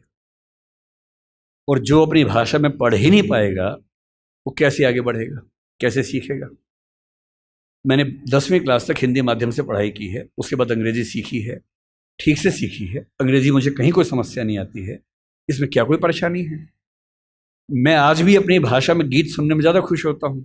मुझे फिल्म देखनी मैं हिंदी में पसंद करता हूँ, नाटक देखना हो हिंदी पसंद करता हूँ, मजाक करना हो हिंदी में पसंद करता हूँ, पढ़ना हो कोई ऐसा विषय जो हिंदी में नहीं है तो इंग्लिश में पढ़ता हूँ, इसमें क्या परेशानी है। लेकिन मुझे कोई बचपन से ही मजबूर करे कि मुझे दूसरी भाषा में, संयोग से अंग्रेजी है, फ्रेंच भी हो सकती थी, पुर्तगाली भी हो सकती थी, जो जीत जाता उसकी भाषा में ढो रहे होते। ज्ञान विज्ञान की दुनिया में मेरा निजी विश्वास है इस वर्चस्व को तोड़ना बहुत ज़रूरी है। हम हिंदी में हजारों शब्द क्रिएट नहीं कर पाएंगे 2 दिन में, सही बात है, मुश्किल है। और हमें इतना शुद्धतावादी या प्यूरिटन होने की ज़रूरत नहीं है कि हम सारे शब्द अपने ही गढ़ेंगे। हम तो इंटरनेट को अंतर्जाल ही बोलेंगे, हम कंप्यूटर को संगणक ही बोलेंगे, तो आप अकेले ही बोलते रहेंगे, कोई पूछेगा नहीं आपको। जो शब्द अंग्रेजी के प्रसिद्ध हो गए उनको मान लीजिए। जापानी भाषा का शब्द है रिक्शा। आप रोज रिक्शा में घूमते हैं, कभी आपने कहा कि रिक्शा को मैं नरयान बोलूंगा? कई लोग बोलते हैं नरयान, कि मनुष्य द्वारा चलने वाला एक विमान या वाहन। क्या बकवास है। अरे जो शब्द जिस भाषा से आया, प्रसिद्ध हो गया, अपना लीजिए उस शब्द को। और उसके बाद भाषा में असली समस्या शब्द नहीं होती है। भाषा विज्ञान में एक होता है जिसको मॉर्फोलॉजी कहते हैं, एक सिमेंटोलॉजी होता है, लेकिन जो सबसे महत्वपूर्ण स्ट्रक्चर है सिंटैक्स है। सिंटैक्स का मतलब है वाक्य का निर्माण कैसे होता है, शब्दों का क्रम कैसे तय होता है। किसी नई भाषा को सीखने में सबसे बड़ी मुश्किल आती है सिंटैक्स सीखने में। आप हिंदी भाषा के सिंटैक्स में अंग्रेजी के शब्दों को शामिल कर लेंगे, रत्ती भर समस्या नहीं आएगी। और इसलिए जिसको हम कहते हैं कि अंग्रेजी माध्यम है और हिंदी माध्यम है, कहने की बातें हैं। मैं अंग्रेजी माध्यम में बच्चों को खूब पढ़ाता हूँ, 8-8 घंटे दिन में पढ़ाता हूँ। और वहाँ भी देखता हूँ कि जैसे कोई मुश्किल कंसेप्ट आता है, जब तक अंग्रेजी में पढ़ाने के बाद हिंदी में भी ना समझा दूँ, उनके चेहरे पर 12 बजे रहते हैं। क्योंकि वो हिंदी भाषी समाज के बचपन से लगातार हिंदी बोलने समझने वाले और अंग्रेजी माध्यम लेके एक ज्ञान की भाषा के तौर पर अंग्रेजी पढ़ने वाले व्यक्ति हैं। हंसी मजाक हिंदी में हो तो ठाके मार के हंसते हैं, इंग्लिश में हो एक आध हंसता है, बाकी इसलिए हंसते हैं कि हंसने की बात थी तो हम भी हंस लेते हैं। नहीं बात बनती। मन की भाषा, आत्मा की भाषा अलग भाषा होती है, ज्ञान की भाषा अलग भाषा होती है, इसमें कहाँ कोई दिक्कत है। और इसलिए मैं आपसे कहना चाहता हूं कि ज्ञान विज्ञान की भाषा के तौर पर, व्यवसाय की भाषा के तौर पर जबरदस्ती एक वर्चस्व का दौर चल रहा है जो खत्म होना चाहिए। मुझे खुशी है कि हमारी वर्तमान सरकार इस मामले में मैं किसी राजनीतिक दल से ताल्लुक़ नहीं रखता हूँ, मुझे ना सरकार का समर्थक माना जाए ना विरोधी माना जाए, क्योंकि मैं सच में दूरी बना के रखता हूँ, बहुत दूर बना के रखता हूँ। मैं मुद्दों पर तारीफ करता हूँ, मुद्दों पर आलोचना करता हूँ। भाषा के मामले में वर्तमान सरकार बेहतर काम कर रही है, ये सही बात है। कई स्तरों पर हमने देखा है। मेडिकल साइंस मध्य प्रदेश से शुरू हुआ, एक ही साल में MP में, यूपी में, उत्तराखंड में शुरू भी हो गया। और मैं कई साल से सोचता था कि मेडिकल साइंस में ऐसा क्या है जो हिंदी में नहीं पढ़ सकते। और सोचिए, डॉक्टर बनने के बाद करना क्या आपको डॉक्टर बन के आम आदमी का इलाज करना है। भारत के आम आदमी की हालत क्या है? डॉक्टर के पास जाता है, उसको एक वाक्य समझ में नहीं आता है। डॉक्टर 4 लाइन इंग्लिश की बोलता है, कुछ मुश्किल शब्द बोलता है, तो वो मान लेता है कि ज्ञानी आदमी है, ठीक बोल रहा होगा। उसे अपनी हेल्थ के बारे में एक वाक्य ठीक से समझ में नहीं आता है। किसी विकसित देश में चले जाइए, डॉक्टर की जिम्मेदारी होती है कि जब तक मरीज सारी बातों को ठीक से न समझ ले तब तक इलाज शुरू नहीं कर सकता है। हमारे देश में भाषा का अंतर ऐसा है कि मरीज अपनी बीमारी को ठीक से कभी समझ ही नहीं पाता है। ऑपरेशन तक की सहमति ले लेते हैं अंग्रेजी बोल के, वो समझ नहीं पा रहा होता, हाँ तो हो गया, साइन कर, हाँ साइन कर दिया। उसमें क्या लिखा हुआ है कि तुम्हारा ऑपरेशन करेंगे, तुम मर भी सकते हो, मर गए तो तुम्हारी जिम्मेदारी है। कुछ पता ही नहीं उस बेचारे को। क्यों भारत का हर डॉक्टर, तमिलनाडु का डॉक्टर तमिल में क्यों ना बात करे पेशेंट के साथ, कर्नाटक का डॉक्टर कन्नड़ में बात करे, हिंदी का डॉक्टर हिंदी में बात करे, और अंग्रेजी मातृभाषा वाले जो 2,70,000 लोग हैं उनके लिए कुछ डॉक्टर इंग्लिश वाले रख लीजिए। डॉक्टर की भाषा तो समाज की भाषा होनी चाहिए, यही कानून के साथ है। हमारी जुडिशरी इतना जबरदस्त जुडिशियल फ्रीडम, जुडिशियल इंडिपेंडेंस, संविधान का मूल ढांचा है, सब बातें बढ़िया हैं। पर जिस देश की आबादी में 2,70,000 लोग अंग्रेजी मातृभाषा वाले हों, उस देश का सुप्रीम कोर्ट सारे निर्णय अंग्रेजी में ही देगा, ये कहाँ का लोकतंत्र है? यहाँ आपका जो जुडिशियल इंडिपेंडेंस है या जुडिशियल रिस्पॉन्सिबिलिटी है वो कहाँ से ली जाती है? उस समय आपके सुप्रीम कोर्ट में मधु लिमये नाम के व्यक्ति जिद करते हैं कि मैं हिंदी में अपनी बात रखूंगा, आप उनको परमिशन देने के बाद नकार देते हैं कि हमसे गलती हो गई, ऐसा नहीं कर सकते हैं। मेरे देश में, मेरे सुप्रीम कोर्ट में अपनी भाषा में आप बोल भी नहीं सकते। आप 28 राज्यों में से केवल 4 राज्यों में हिंदी में हाई कोर्ट में बात करने की परमिशन देते हैं। पर लोकतंत्र का मतलब क्या होता है?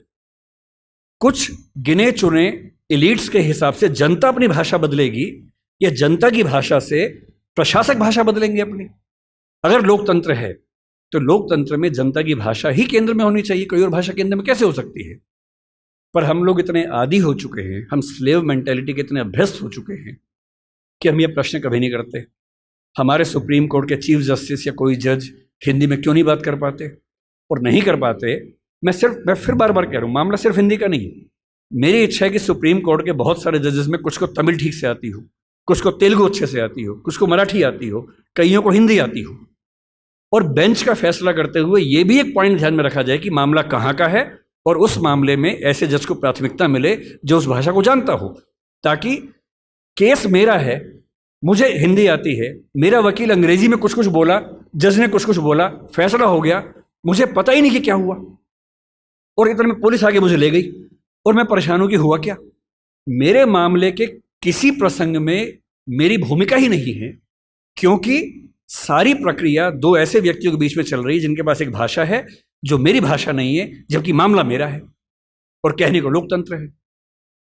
ये लोकतंत्र नहीं है, ये भाषा के स्तर पर तानाशाही है, बुरी चीज है।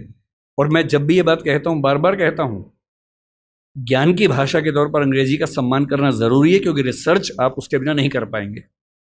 बहुत मामलों में सीखने की जरूरत है, उससे भी, जापानीज से भी, फ्रेंच से भी, सबसे सीखने की जरूरत है। लेकिन आपके देश के सुप्रीम कोर्ट में, हाई कोर्ट में आपकी भाषा में बात ना होती हो, ये बुरी बात नहीं है, शर्मिंदगी की बात है। हमें एक समाज के तौर पर शर्म आनी चाहिए, ये उससे कम बात नहीं है। इसलिए जब कोई मुझसे कहते हैं कि राजभाषा के तौर पर आपकी क्या कल्पना है, 14 सितंबर का दिन आज है, हम आज के दिन ये सेमिनार क्यों कर रहे हैं? 14 सितंबर 1949 को शाम को 6 बजे एक फैसला हुआ था।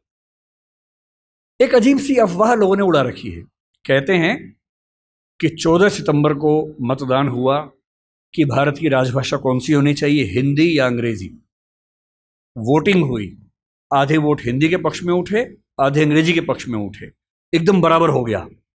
कई लोग संख्या बोलते 77-77 हो गया। और तब स्पीकर ने, डॉक्टर राजेंद्र प्रसाद ने अपना कास्टिंग वोट दिया, क्योंकि उनके पास अधिकार है कि वोट डाल सकते हैं लास्ट में, अगर बराबर हो जाए तो, हिंदी के पक्ष में दिया, और इससे हिंदी भारत की राजभाषा हो गई। इससे बड़ा कोई झूठ नहीं है। ऐसा कुछ नहीं हुआ था संविधान सभा में, सफेद झूठ है। 12 सितंबर को शाम 4 बजे इस मुद्दे पर बहस शुरू हुई। संविधान सभा की डिबेट्स पढ़ के देखिए, 180 पेज की डिबेट है राजभाषा की, 180 पेज, 1-2 पेज का मामला नहीं है। संविधान सभा के वॉल्यूम 9 में ध्यान से पढ़िए, पेज नंबर लगभग 1130 से 1390 के आसपास का मामला है। 180 पेज की डिबेट है, उसमें खूब मुद्दे हैं, छोटी मोटी वोटिंग हो रही है के मामलों में। संविधान सभा का बेसिक उसूल था कि अंतिम रूप से वोटिंग नहीं करेंगे, सहमति से काम करेंगे। वोटिंग बीच बीच में होती रही। पहला विवाद यह था कि राजभाषा कौन सी हो, हिंदी हो कि अंग्रेजी हो या हिंदुस्तानी हो। अंग्रेजी पर तो बात थी नहीं, हिंदी या हिंदुस्तानी। महात्मा गांधी हिंदुस्तानी कहते थे, पर 1949 में वो थे नहीं। उनका हिंदुस्तानी का मतलब था हिंदी उर्दू का मिक्सचर, जो देवनागरी और फारसी में लिखी जा सके। दूसरा स्कूल ऑफ थॉट हिंदी की बात करता था। अंत में सहमति बनी, हिंदी ही भारत की राजभाषा होगी। राजभाषा यानी सरकारी कामकाज की भाषा। दूसरा सवाल था कि लिपि कौन सी हो, देवनागरी हो, कुछ ने कहा कि देवनागरी और फारसी हो, कि हिंदी को फारसी में भी लिख सके। कुछ ने कहा देवनागरी और रोमन हो, हिंदी को रोमन में, जैसे व्हाट्सएप में लिखते हैं वैसे लिख सके। खूब विवाद हुआ, अंत में हुआ कि देवनागरी ही लिपि होगी।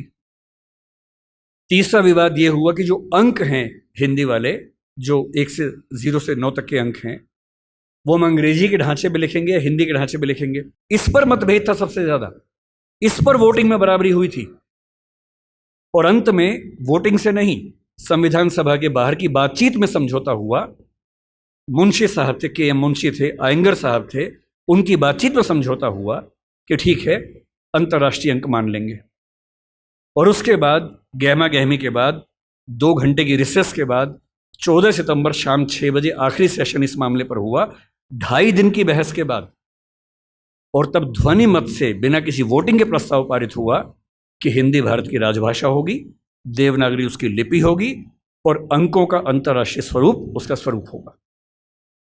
इस झूठ को मन से निकाल दीजिए। ये झूठ मैंने भी 1000 बार सुना था अपने अध्ययन के दौरान।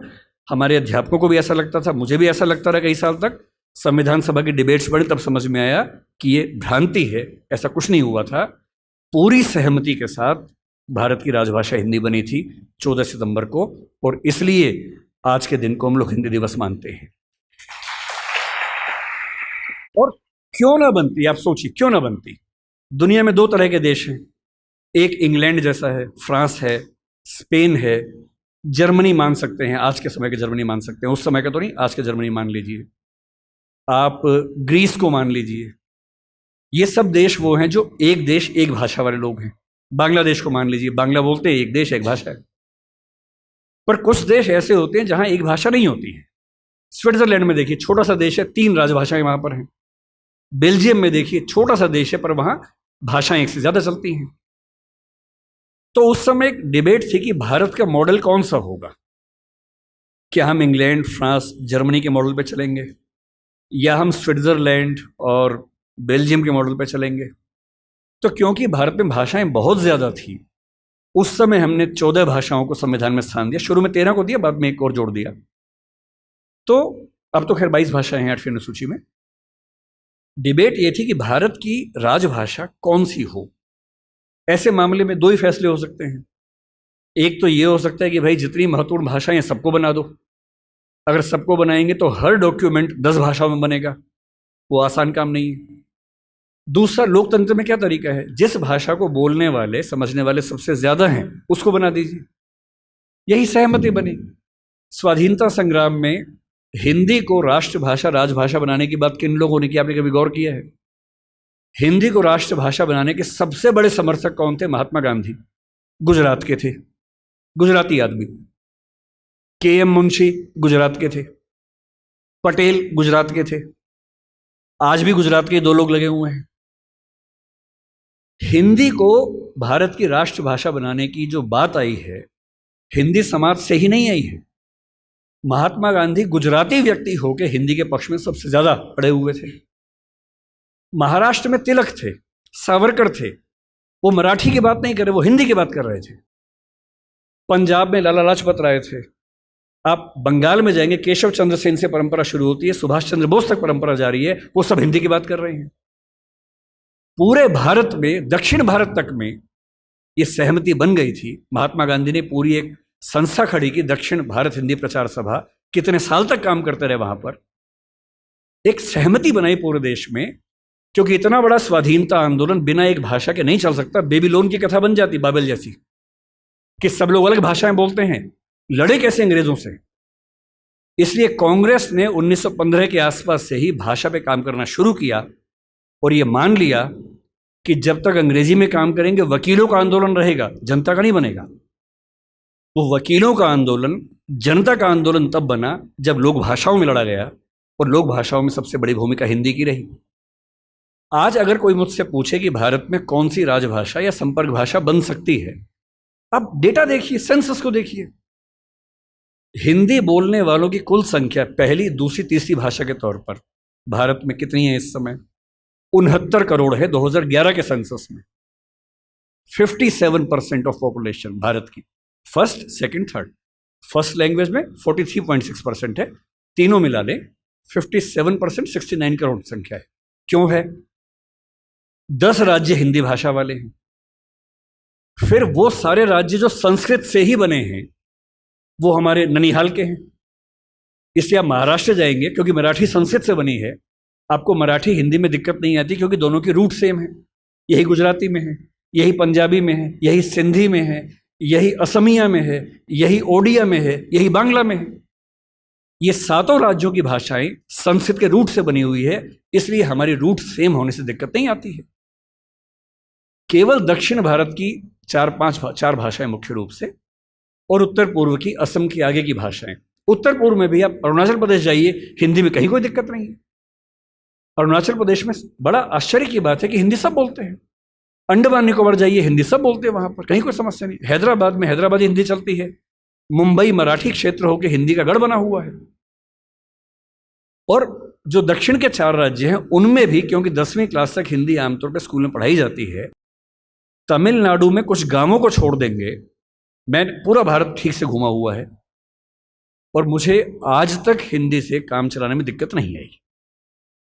69 करोड़ की आबादी 121 करोड़ में से आज 145 करोड़ हैं। ये संख्या मिनिमम आप मान के चलिए कि 75 करोड़ के आसपास होने वाली, 80 करोड़ होने वाली है।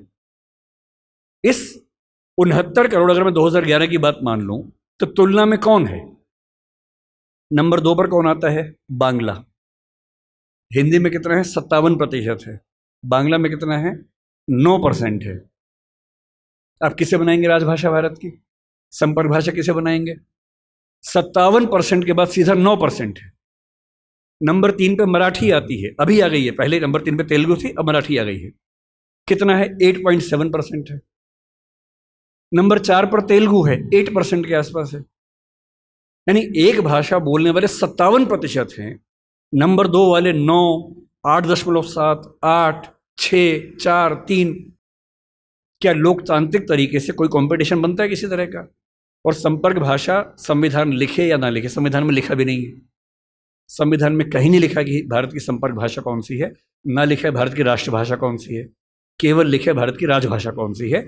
14 सितंबर को हुआ था, उस समय आर्टिकल 301 था, लेकिन जब संविधान फाइनल हुआ तो आर्टिकल 343 से 351 तक का हिस्सा जो अंतिम प्रारूप संविधान का बना, उसमें राजभाषा का है। भाग 17 है, जो प्रारूप में भाग 14 था। इसलिए हमें डरने की जरूरत नहीं है। हम स्वाभाविक तौर पर भारत के भाषा के डेमोग्राफी के नक्शे में सबसे बुलंद आवाज हैं, तो हमारी आवाज की पहचान होनी चाहिए। हमें खौफ किस बात का होना चाहिए? क्यों मिरांडा बनने की जरूरत है भाई? अपने धौस में रहिए, आत्मविश्वास से भर के रहिए। और इसलिए आप भारत में कहीं चले जाइए, भारत का हर ऑटो वाला, टैक्सी वाला अपनी भाषा और काम चलाऊ हिंदी जानता है, क्योंकि उसको पता है कि भारत में काम करने के लिए बहुत मुफीद है। सहज है कि हिंदी आ गई तो अब सबसे काम चला लेते हैं और इसी हिंदी संपर्क भाषा बनती है। राष्ट्रभाषा की पदवी संविधान में नहीं है। हमें उसकी ऐसी जिद नहीं करनी चाहिए, क्योंकि हम पर एक आरोप है, हमें उससे बचना चाहिए। हमें भाषा का सम्मान करना है, दूसरी भाषाओं का अपमान नहीं करना है। हमें भाषा के लिए संघर्ष उस तरह से नहीं करना कि सबको काट देंगे, मार देंगे। हमें ये नहीं कहना कि अंग्रेजी खत्म करो, तेलुगु खत्म करो, तमिल खत्म करो, नहीं, सबके साथ रहना है। जैसे संसदीय व्यवस्था में प्रधानमंत्री सारे मंत्रियों के बराबर, किंतु उनसे एक पायदान ऊपर होता है क्योंकि वो डिवीजन करता है। ठीक वैसे भारत की सारी भाषाएं राष्ट्रीय भाषाएं। तमिल भी राष्ट्रभाषा है भाई, तेलुगु है, मराठी है, कन्नड़ है, असमिया है, सब राष्ट्रभाषाएं हैं। इन सब में सबसे ज्यादा हमारी भाषा बोली जाती है, तो सिंबॉलिकली हम थोड़े ज्यादा राष्ट्रभाषा है, क्योंकि पूरा राष्ट्र हमें समझ पाता है। पर जिस दिन आपने ये तेवर अपना हटा लिया, अभी तेवर क्या है, आप बीच बीच में बाकी भाषाओं के खिलाफ खड़े हो जाते हैं। बड़ा खराब लगता है। अगर आप दक्षिण भारत की भाषाओं का विरोध करेंगे और फिर कहेंगे कि वो हिंदी सीखे, कोई मजाक है क्या?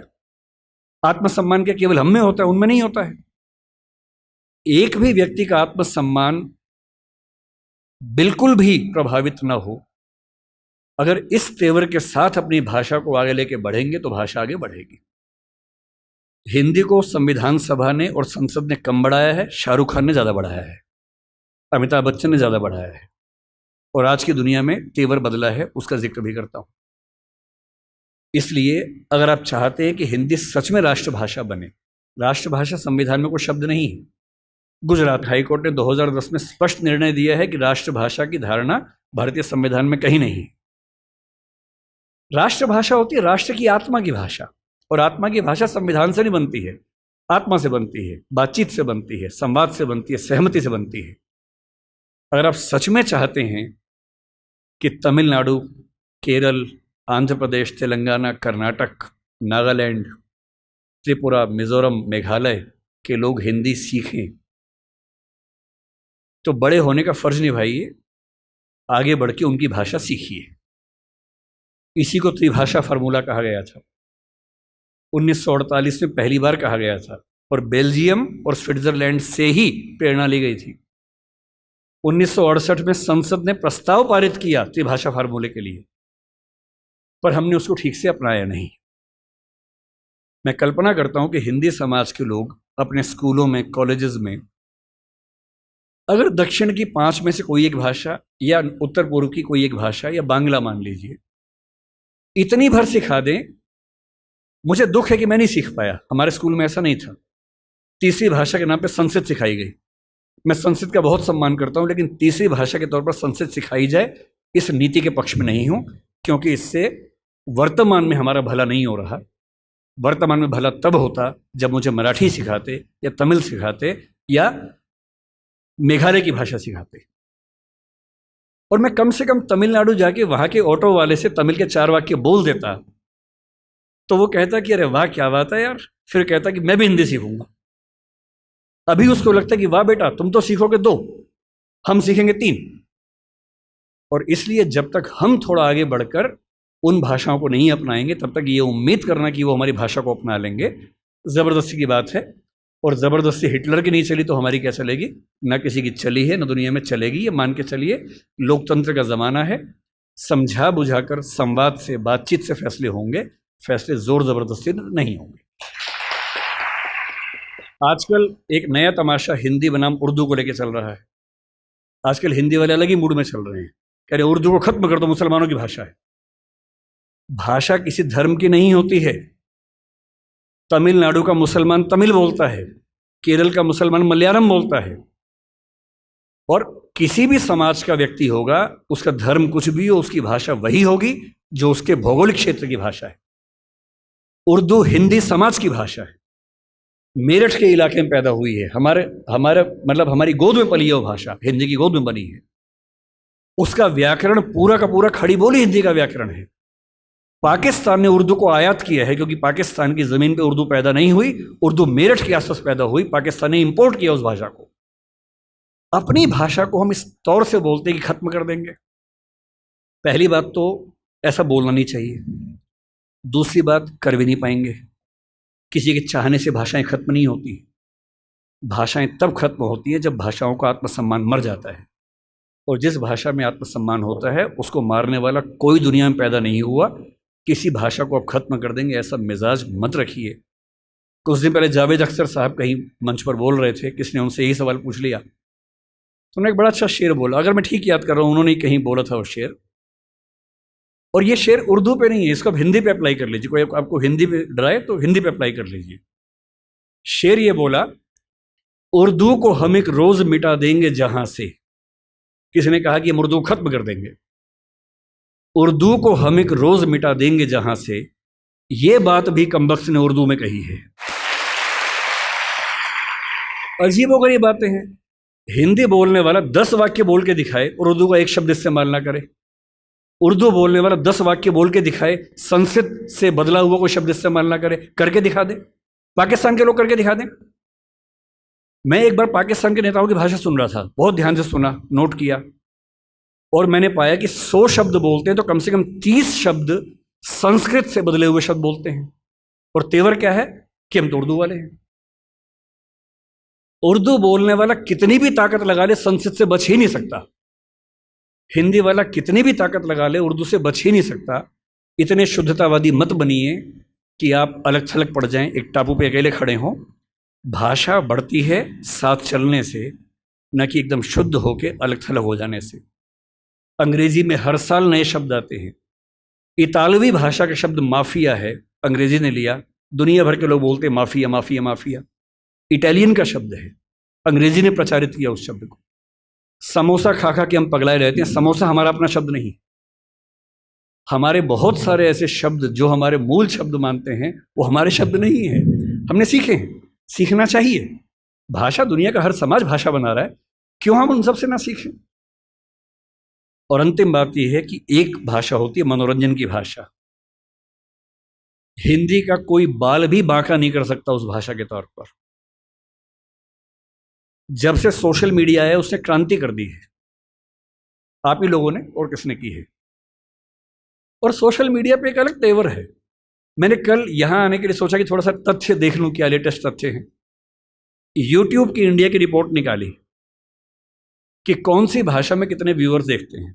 अगर आप यूट्यूब पे ट्रेंडिंग वीडियोस देखेंगे तो ट्रेंडिंग की लिस्ट में एक तीर बना होता है, उसमें हर देश का अलग अलग है। आप पाकिस्तान का देखें, चीन का देखें, कहीं का, चीन का तो खैर क्या देखेंगे, जिन देशों में यूट्यूब चलता है वहां का देखें। इंडिया के ट्रेंडिंग वीडियोस में 50 में से लगभग 45 से 48 हमेशा हिंदी के ही आपको मिलेंगे। तो मैं सोचता था कि कहीं ऐसा खेल तो नहीं कि दक्षिण भारत का अलग चलता हो और उत्तर पूर्व का अलग चलता हो। तो मैंने ठीक से चेक किया, पूरे भारत का एक ही चलता है। तो कल मैंने यूट्यूब की रिपोर्ट निकाली भारत की, और यूट्यूब का रिकॉर्ड बता रहा हूं मैं, जितने तथ्य दे रहा हूं रिकॉर्ड हो रहा है, सारे चेक कर लीजिएगा। यूट्यूब की आधिकारिक रिपोर्ट क्या है 2020 की। भारत में जितने वीडियो बनते हैं, नहीं देखे जाते हैं, viewership, view time, 54% viewership Hindi की है और अंग्रेजी की 16% है। और ये ठीक क्या संख्या है? 2011 के सेंसस में हिंदी बोलने वाले भारत में कितने हैं? 57% हैं। 57% आबादी 54% वीडियो देख रही है, इसमें आश्चर्य क्या है? OTT की दुनिया में देख लीजिए, वाईकॉम 18 जिसका वूट नाम से चैनल आता है, मतलब OTT प्लेटफॉर्म आता है, उसने एक सर्वे कंडक्ट किया। उन्होंने खूब कोशिश की, अंग्रेजी में की और भाषाओं में की, और अभी कुछ दिन पहले उन्होंने एक निकाली अपनी रिपोर्ट और बताया कि हम OTT पर कितने भी एक्सपेरिमेंट्स कर लें, OTT में हिंदी की भागीदारी 50% से ज़्यादा ही रहती है, कम नहीं होती है। अंग्रेजी की 15% है, बाकी सारी भाषाओं के मिला के 35% है। फिर वही बात है, जिस देश में बोलने वाले 57% हैं वहाँ 50% वीडियो क्यों नहीं देखेंगे? और मनोरंजन आज की दुनिया का उभरता हुआ सबसे बड़ा व्यवसाय है। यूट्यूबर नाम का व्यवसाय हमारे बचपन में तो नहीं था, आजकल यूट्यूबर हैं। मैं तो बहुत यूट्यूबर से परिचित हूँ, बड़े अच्छे तरीके से दोस्त हैं मेरे। कितना वो, मतलब उनके सामने IAS लोग बेचारे परेशान हैं कि हम क्यों IAS बने, यही बन जाते। मतलब एक एक महीने के 10 लाख, 20 लाख, 50 लाख, 1 करोड़, 3 करोड़ रुपए कमाते हैं, साथ ही प्रसिद्ध है बहुत ज़्यादा। ऐसी दुनिया कहाँ किसने देखी थी? कोई ट्विटर पे है, कोई इंस्टा पे प्रसिद्ध है, और अपनी भाषा की वजह से है। अच्छा, इंडस्ट्री में अंग्रेजी का बोलबाला ज़्यादा है। मैंने कुछ दिन पहले एक फिल्म में थोड़ा सा काम किया, उस फिल्म का नाम 12th फेल है, अभी आने वाली अगले महीने 27 अक्टूबर को आएगी वो फिल्म। उसमें मेरी भूमिका स्क्रिप्ट राइटिंग में ठीक ठाक थी और बाद में एक्टिंग भी मुझे करनी पड़ी। मेरा अपना ही रोल है, अपना ही कैरेक्टर है, छोटा सा है, ऐसा नहीं है कि मैं फिल्म का हीरो हूँ, छोटा सा रोल है। कहीं आप जाएं और आपको बड़ी निराशा हो, थोड़ा सा है। तो मैं स्क्रिप्ट राइटिंग कर रहा था, फिल्म हिंदी की है, विधु विनोद चोपड़ा उस फिल्म के डायरेक्टर हैं और प्रोड्यूसर भी हैं। तो उन्होंने मुझसे कहा कि स्क्रिप्ट हमने लिखी है लेकिन उस पर थोड़ा सा काम करने की ज़रूरत है। फिर तय हुआ कि हम फिर से स्क्रिप्टिंग करेंगे उस फिल्म की। तो करीब 70 सीन है, जिनमें से अनुमान से 20-25 मैंने खुद लिखी हैं। वो बड़ा मुश्किल काम होता है। मुझे लगता था कि 2-4 दिन का काम होगा, लेकिन वो 6 से 8 घंटे में एक सीन हो पाता था, तो 2-2 दिन में जाके एक सीन पूरा होता था। बड़ा मुश्किल काम था। फिर खारिज भी होता था, उसमें फिर अमेंडमेंट्स होते थे। 100 बार तो फाइनल ही हुआ, फाइनल नंबर 2, फाइनल नंबर 3, ऐसे करते करते फाइनल होता था। इंटरेस्टिंग बात क्या है कि जब स्क्रिप्ट मेरे पास आई ओरिजिनल, हिंदी भाषा में, पर रोमन लिपि में थी। यानी फिल्म में जैसे मान लीजिए सीन है कि मनोज के हाथ में 2 नाली बंदूक है, तो क्या लिखें? MANOJKEHATHMEDONALI BANDOOKHAI। अच्छा, मुझे हिंदी रोमन लिपि में पढ़ने में बड़ी बाधा होती है, दुविधा होती है। एक तो बात यहां से वहां हो जाती है, जैसे कोई ध और ढ का अंतर बता ही नहीं सकता अगर मैं रोमन में लिखूं। कोई ऐसा शब्द हो जिसमें ध और ढ में कंफ्यूजन हो जाए। अब मैं कुछ भी करके नहीं समझ सकता कि DH ध है कि ढ है, क्योंकि वो लिपि मेरी भाषा के हिसाब से बनी ही नहीं है। ड़ अंग्रेजी में मैं कितनी भी कोशिश करूं लिख ही नहीं सकता हूं, ण लिख ही नहीं सकता हूं। मैं हरियाणा में जा रहा हूं और मैं हरियाणा में बोल रहा हूं कि बालक इधर आ, बालक नहीं बोलते हैं, ड़ बोलते हैं, जो ड़ भी नहीं है ल भी नहीं है, दोनों के बीच के साउंड है। अब मैं रोमन में कितनी भी कोशिश करके लिख ही नहीं सकता वो चीज। और एक्टर को बोलना क्या है? बालक। सड़क नहीं लिख सकता हूं, SARAK या SADAK, कैसे लिखूं? या तो उस लिपि को उसके फोनेटिक्स के हिसाब से चेंज करूं, जो फिलोसफी में हम करते भी हैं, नहीं तो कैसे काम चले। तो मैंने उनसे कहा, मैंने कहा सर मैं, देखिए मुझे बड़ी असुविधा होती है इसमें, मैं देवनागरी में लिखूंगा और आप कहेंगे तो मैं उसको रोमन में कर दूंगा बाद में, पर पहली बार मैं आत्मा में उतरने दो, मुझे देवनागरी में लिखने दो। तो उनको आश्चर्य हुआ कि ऐसा भी होता है, क्योंकि उस इंडस्ट्री में आमतौर पर ऐसा नहीं होता है। तो मैंने देवनागरी में एक सीन लिखा, लिख के भेजा। नियम था कि मैं रोज रात को 3 बजे ईमेल करता था। मेरा शेड्यूल था 3 बजे सोने का, उनका था 5 बजे उठने का। तो 5 बजे उठ के पढ़ते थे और 6 बजे तक कमेंट्स आ जाते थे, फिर मैं उठने के बाद उसको ठीक करता था। तो जब पहली बार मैंने भेजा उनको हिंदी में सीन लिख के, तो नेक्स्ट डे वीडियो कॉल हमारी चल रही थी। अब सोचिए, विधु विनोद चोपड़ा जो कि बहुत बड़े डायरेक्टर प्रोड्यूसर है इस इंडस्ट्री के, 5-6 लोग टीम में हैं, बड़े बड़े लेखक हैं, डायरेक्टर्स हैं, वो सब उस टीम में वीडियो कॉन्फ्रेंसिंग में हैं। सबके सामने क्या बोले यार ईमानदारी की बात है, पढ़ के मज़ा आ गया। मुझसे काफ़ी बड़े, मुझे छोटे भाई की तरह मानते। बोले विकास अब तू ऐसे लिख यार, ऐसी मज़ा आता है। और बाकी टीम को बोले कि तुम्हें इंग्लिश में करना हो कर लेना, बाद में हम हिंदी में करेंगे। उसके बाद वो पूरी फिल्म हिंदी में लिखी गई। बाद में इंग्लिश में हुआ, जब शूटिंग हुई तो उसको इंग्लिश में कुछ एक्टर्स के लिए किया गया, क्योंकि हर एक्टर नहीं समझ पाता। विशेष रूप से मान लीजिए कोई एक्टर दक्षिण भारत से आ जाए, उसको हिंदी में फिल्म शूट करनी है, कैसे करेगा बेचारा? उसको रोमन में लिख के देते हैं। पर कुछ लोग हैं, अमिताभ बच्चन एक ज़माने में ऐसा करते थे, आशुतोष राणा इस समय ऐसा करते हैं। मेरे मित्र हैं, कुछ दिन पहले बता रहे थे कि उनकी स्क्रिप्ट अभी भी हिंदी में लिखी हुई आती है, देवनागरी में लिखी हुई आती है। उनका तेवर है कि भाई देवनागरी में पढ़ूंगा, रोमन में नहीं आत्मा पकड़ में आती है, तो करते हैं उसमें। मेरा जो कहना है वो ये कि मनोरंजन की दुनिया में इतने अवसर हैं और उन अवसरों में हिंदी का मुकाबला किसी भाषा में नहीं हो सकता है। बस थोड़ा सा अपनी ताकत का एहसास करिए, घबराइए मत, डरिए मत। हिंदी समाज की सबसे बड़ी समस्या एक ऐसा डर है जो बिना किसी वजह के, जो मिरांडा को था। वो योग्य थी, समझदार थी, पर उसको ये एहसास करा दिया गया था कि तुम सही फैसले नहीं कर सकती हो, तुम्हारे फैसले हम करेंगे। यही हिंदी समाज की बात है। और हिंदी समाज से मेरा निवेदन सिर्फ इतना है, किसी भाषा से नफरत नहीं करनी है, बाहें फैलाकर सबका स्वागत करना है। अंग्रेजी से भी मोहब्बत करनी है, उससे ज़्यादा तमिल तेलुगु से करनी है, उससे ज़्यादा हिंदी से करनी है, और सब भाषाओं को साथ लेकर, उर्दू को भी साथ लेकर, आत्मविश्वास से भरकर, बिना किसी हीन भावना से युक्त होकर, सोशल मीडिया के इस नए उत्सव को मनाते हुए, व्यापार व्यवसाय की दुनिया में, विज्ञापन की दुनिया में हिंदी की ताकत का एहसास करते हुए जब अपनी भाषा का सम्मान करेंगे तो नज़ारा कुछ और होगा। मैं रामविलास शर्मा, आपने नाम सुना होगा उनका, हिंदी के विद्यार्थी हैं, उन्होंने बड़ी गहरी बात कही थी। उनका एक कंसेप्ट है, आपने पढ़ाई होगा, हिंदी जातीयता को लेकर उन्होंने खूब बात की। उन्होंने कहा कि भारत की अकेली हिंदी भाषा है जिसमें जातीयता की भावना कम है। जो मैंने कहा ना कि स्पेनिश लोगों में, डच लोगों में, उन सब में अपनी भाषा के सम्मान का भाव है, जर्मन लोगों में, फ्रेंच लोगों में है, वो भाव आपको मराठी में दिखेगा, तमिल में, तेलुगु में, कन्नड़ में, ओडिया में, बांग्ला में, सब में दिखता है। अपनी भाषा को लेकर एक गरिमा का भाव, सम्मान का भाव, पता नहीं क्यों वो हिंदी में नहीं दिखता है। थोड़ा लाइए, कॉन्फिडेंस से रहिए। कोई अंग्रेजी में डराए, मत डरिए। भारत में कोई आपसे कहे कि तुमको इंग्लिश नहीं आती है, उतना ही तेवर से कहिए तुमको हिंदी नहीं आती है। क्योंकि भाई, जिस देश में 57% आबादी हिंदी बोलती हो, अंग्रेजी सेकंड थर्ड लैंग्वेज में अच्छी खासी है, 10% से ऊपर है कुल मिला के। अगर तीनों स्तरों को मिला लें तो हिंदी की एकदम बाद अंग्रेजी आती है, फिर बांग्ला आती है, 10.5% के आसपास है।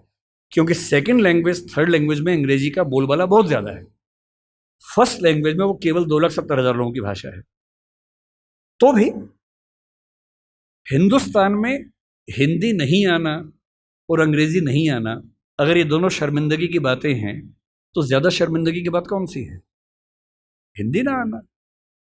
तो कोई अगर आपसे बोले कि मुझको हिंदी नहीं आता है, तो आप ऐसे बोलना कि मुझको अंग्रेजी नहीं आता है, और थोड़ी बहुत आती है, मेरा काम चल जाता है। अगर मुझे खेती करनी है तो मुझे अंग्रेजी क्यों चाहिए? अगर मुझे छोटा मोटा उद्यम करना है, अंग्रेजी क्यों चाहिए? हाँ, अगर मुझे सुप्रीम कोर्ट का वकील बनना है तो अंग्रेजी चाहिए। अगर मुझे एकेडमिक्स में, रिसर्च में जाना है, माइक्रोबायोलॉजी में जाना है, तो अंग्रेजी चाहिए। और उसमें भी धीरे धीरे क्यों ऐसा ना हो कि हिंदी में पढ़ने लिखने की संस्कृति बने। एक अंतिम निवेदन आपसे कर रहा हूँ। हिंदी समाज को लेकर मेरी गंभीर शिकायत है कि हम पढ़ते लिखते नहीं हैं, अफवाहें फैलाते हैं, अफवाहें सुनते हैं, प्रभावित होते हैं। थोड़ा पढ़िए, तथ्यों को देखिए, रिपोर्ट्स को पढ़िए, किसी भी मुद्दे पर जो तथ्य हैं उनको समझकर अपनी राय बनाइए, दिमाग की खिड़कियां खोलिए। और मेरा मानना है कि एक समाज के तौर पर यदि हम ऐसे हो जाएंगे तो हमारा सम्मान खुद ब खुद दुनिया भर में होगा। केवल भारत का मसला नहीं है, पूरी दुनिया में होगा। धन्यवाद।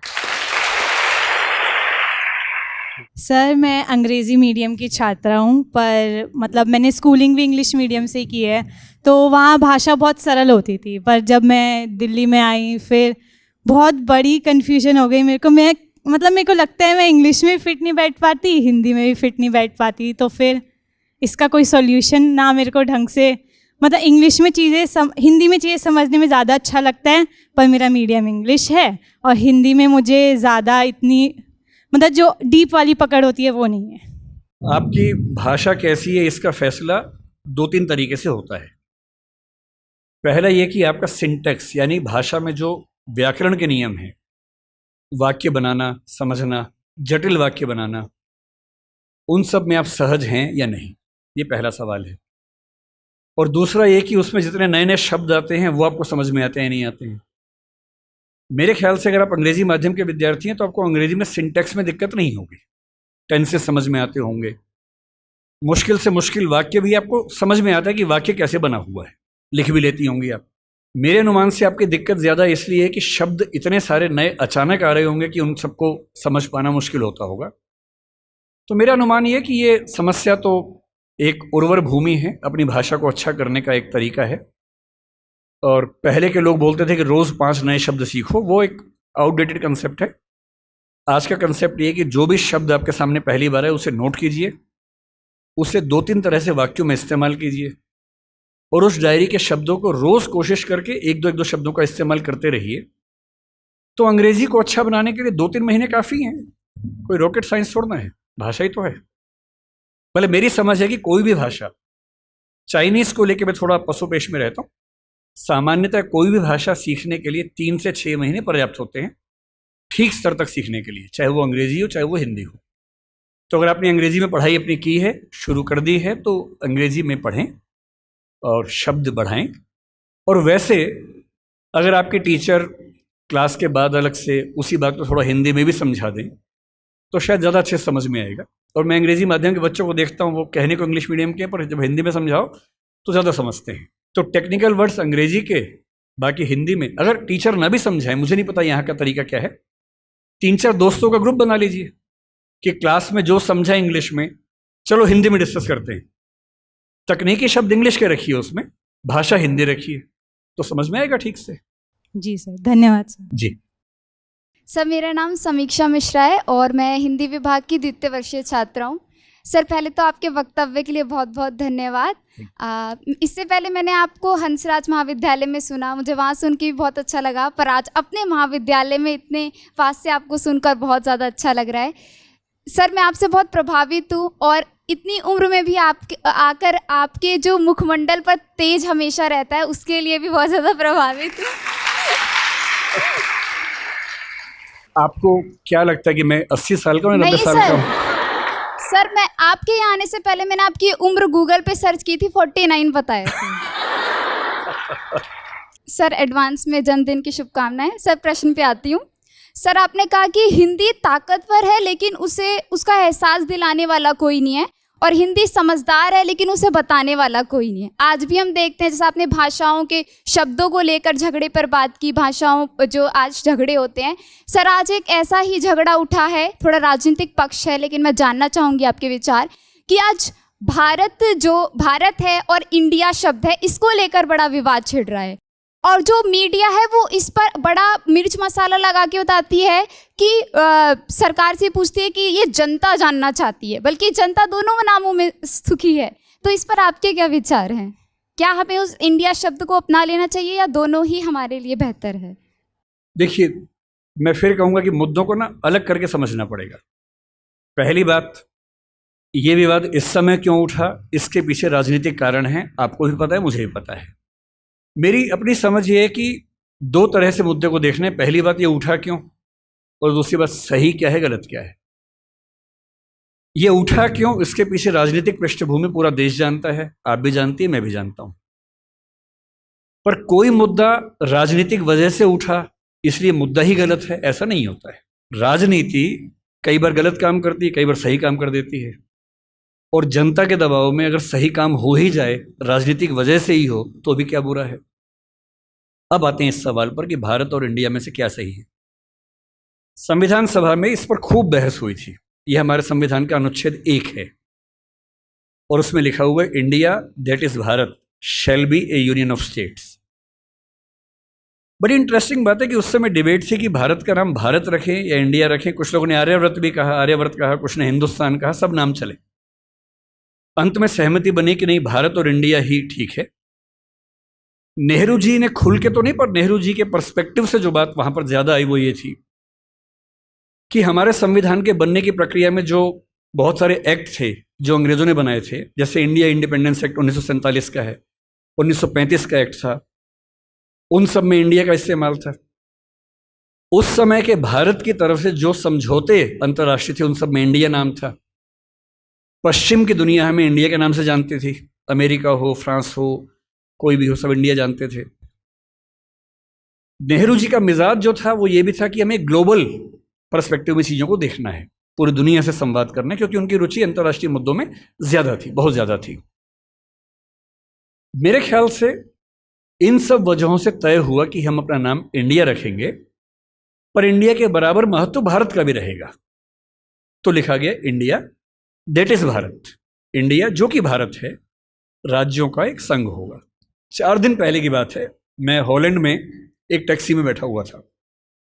इंटरेस्टिंग मत सोच के देखिए, टैक्सी का ड्राइवर मोरक्को का रहने वाला था।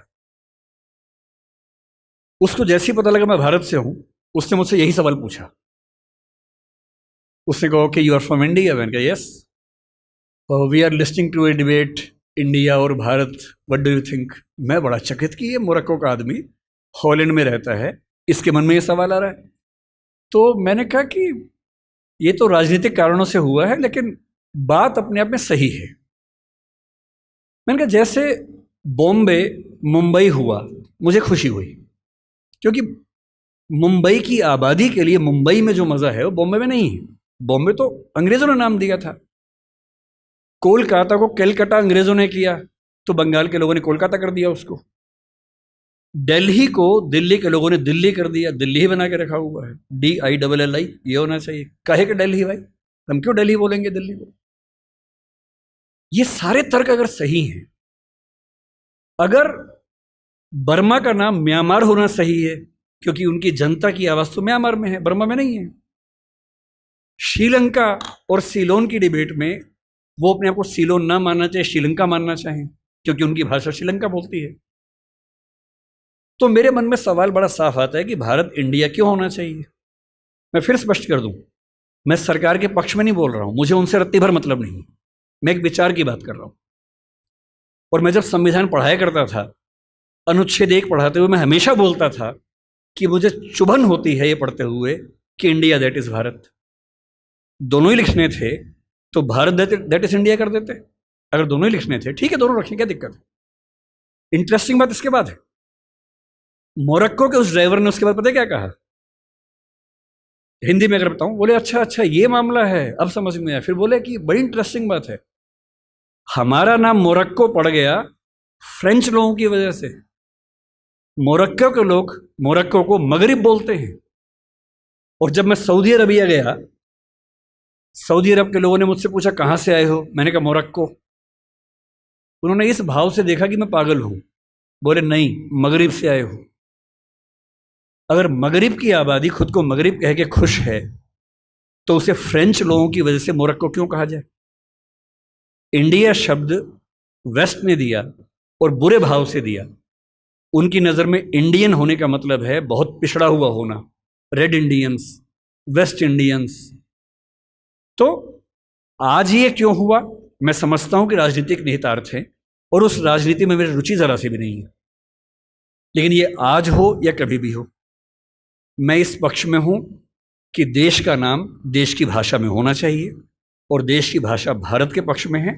आप इंडिया भी रख लीजिए, इंडिया दैट इज़ भारत के बदले भारत दैट इज़ इंडिया मेरी पहली पसंद होगी। मुझे इंडिया से दिक्कत नहीं है, पर भारत मेरी पहली मोहब्बत है। नमस्ते सर, मेरा नाम अदिति सिंह है और मैं हिंदी ऑनर्स की छात्रा हूँ। जी। मेरा सवाल आपसे ये है कि अगर आपको भारत का एजुकेशन मिनिस्टर बनने का अवसर मिले तो आप हिंदी को लेकर कौन से नए बदलाव करना चाहेंगे या कौन सी नई पॉलिसीज़ को इंट्रोड्यूस करना चाहेंगे? पहली बात तो ऐसा होगा नहीं, है ना, कोई मुझे क्यों बनाएगा। लेकिन अगर मैं इस हाइपोथेटिकल सिचुएशन में चला ही जाऊं कि मैं भारत का शिक्षा मंत्री बन जाऊं, इसमें एक समस्या ये कि भारत में शिक्षा समवर्ती सूची का विषय है। समवर्ती सूची का मतलब है कि केंद्र सरकार के पास शक्तियां सीमित हैं, राज्यों की अपनी शक्तियां हैं।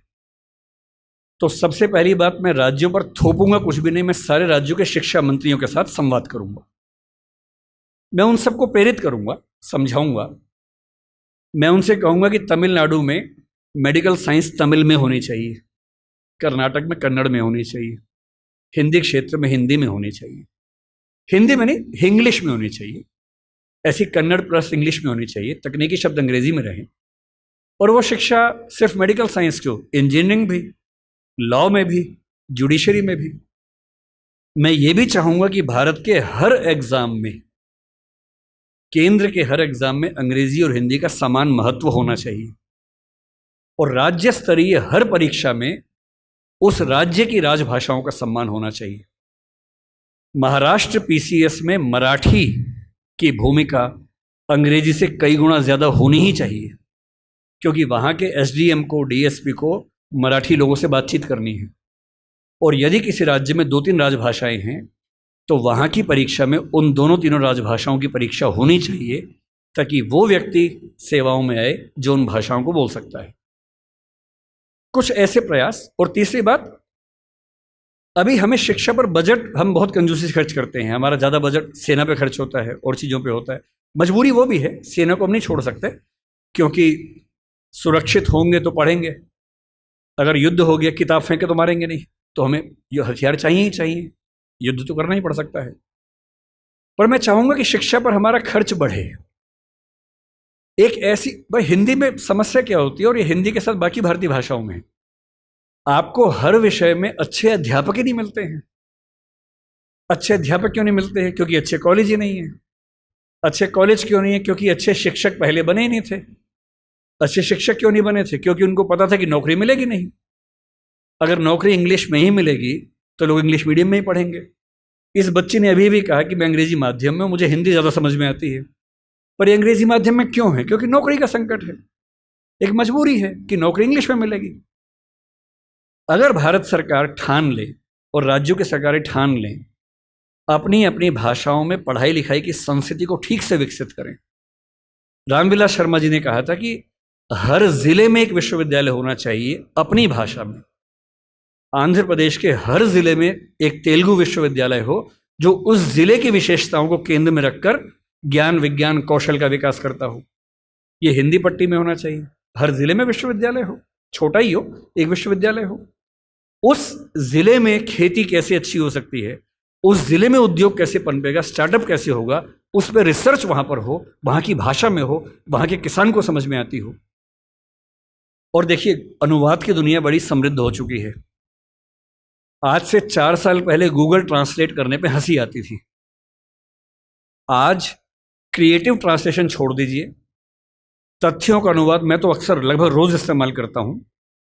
हम जिस संस्था में काम करते हैं दृष्टि में, हमारी राजभाषा हिंदी भी अंग्रेजी भी है, और मैं सुनिश्चित करता हूं कि हमारी संस्था में जितने भी नोटिफिकेशंस आएंगे पहले हिंदी में आते हैं, फिर अंग्रेजी में आते हैं। मैं खुद बनाता हूं, दोनों भाषाओं में बनाता हूं। पहले हिंदी में, गूगल ट्रांसलेट पे जाता हूं, 1 सेकंड में अनुवाद हो जाता है, फिर उसको चेक करता हूं। आश्चर्य आपको होगा कि पहले 40-50% सही होता था, आजकल 95-97% सही होता है। मुश्किल से 2 साल रुक जाइए, ये मामला 100% का होने वाला है।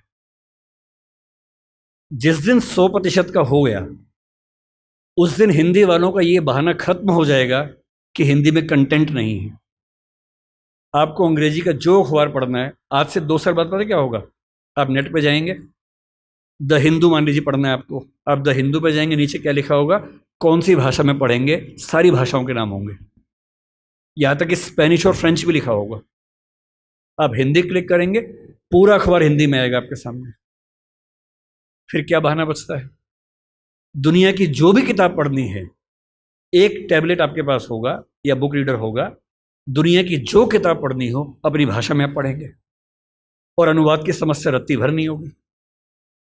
मुश्किल से 5 से 10 साल के बाद ऐसी डिवाइसेस आ जाएंगी, ईयरफोन लगा होगा आपके कान में। आप जैसे, मैं भी जब विदेश में जाता हूँ, जहाँ अंग्रेजी चलती है वहाँ दिक्कत नहीं आती। अब जैसे मान लीजिए मैं ऑशविट्स, एक आपने सुना होगा जहाँ नाजी अत्याचार हुए थे, मैं 2 दिन पहले पोलैंड में वहीं गया हुआ था।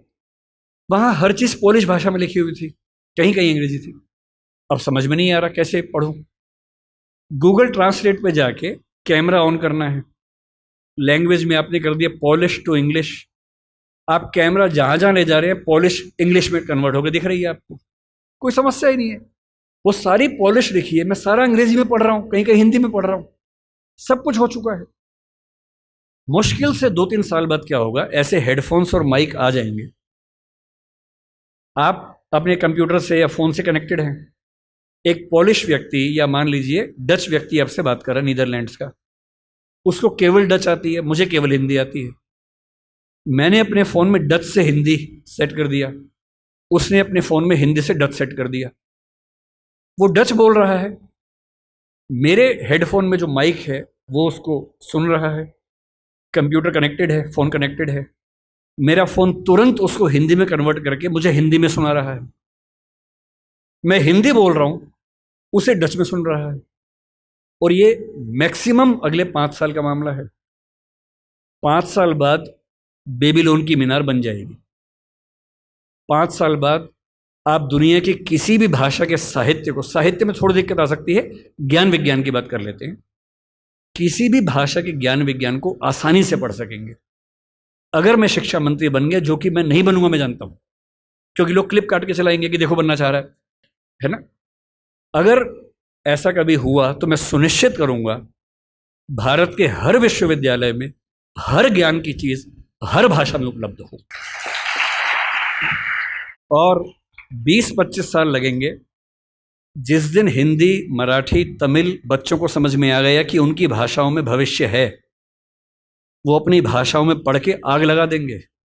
ऐसी ऐसी रिसर्च करेंगे, अभी हम कल्पना नहीं कर सकते हैं। और जिस दिन सारी भाषाओं में आत्मसम्मान का भाव आ गया, रिसर्च होने लगी, पढ़ाई होने लगी, उसके बाद आप देखिए फिर क्या होता है। क्यों आपको उच्च अध्ययन के लिए केवल JNU या अशोका समझ में आता है, जहाँ अंग्रेजी में ही चीज़ें मिल पाती हैं? क्यों ऐसा नहीं होता कि कुछ ऐसे विश्वविद्यालय हों जहाँ हिंदी में इतने स्तर के ज्ञान की बातें होती हों जो दुनिया के बेस्ट यूनिवर्सिटीज़ के लेवल की बातें हैं?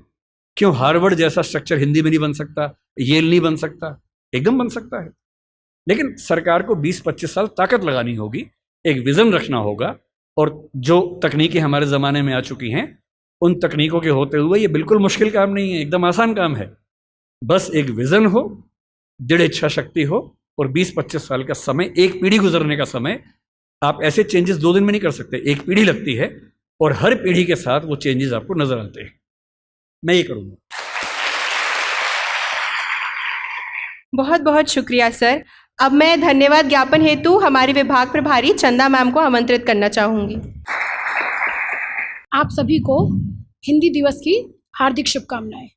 विकास जी के इतने शानदार व्याख्यान के बाद धन्यवाद ज्ञापित करना मेरे लिए बहुत बड़ी चुनौती है, लेकिन मैं करूँगी।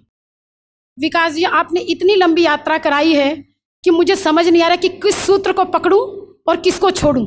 आपने जो मिरांडा के कैरेक्टर से हमारे विद्यार्थियों को परिचित कराया है कि उसकी ताकत क्या है, उसका आत्मविश्वास क्या है, मुझे पूर्ण विश्वास है कि हमारे बच्चों में जो हिंदी भाषियों में जो हीनता बोध है, वो आज इस ऑडी से जब निकलेंगे ना, तो मुझे पूरा विश्वास है कि आपके मुखमंडल की आभा हमारे विद्यार्थियों के मुख पर होगी। ये मैं पूरे विश्वास से कह सकती हूँ। तो मैं सबको हृदय से एक बार धन्यवाद देती हूँ। और चूंकि मुझे पता है कि विकास जी की अगली मीटिंग है, इसीलिए मुझे ये बात समेटनी पड़ रही है। और आत्मा और मिरांडा के एक्चुअल जो कैरेक्टर है उसको लेके जाएं, और विकास जी के जो मुखमंडल की जो आभा है वो अपने चेहरे पर बरकरार रखें। इन्हीं शब्दों के साथ मैं विकास जी के साथ साथ इस ऑडी में उपस्थित प्रत्येक श्रोता को धन्यवाद देती हूँ।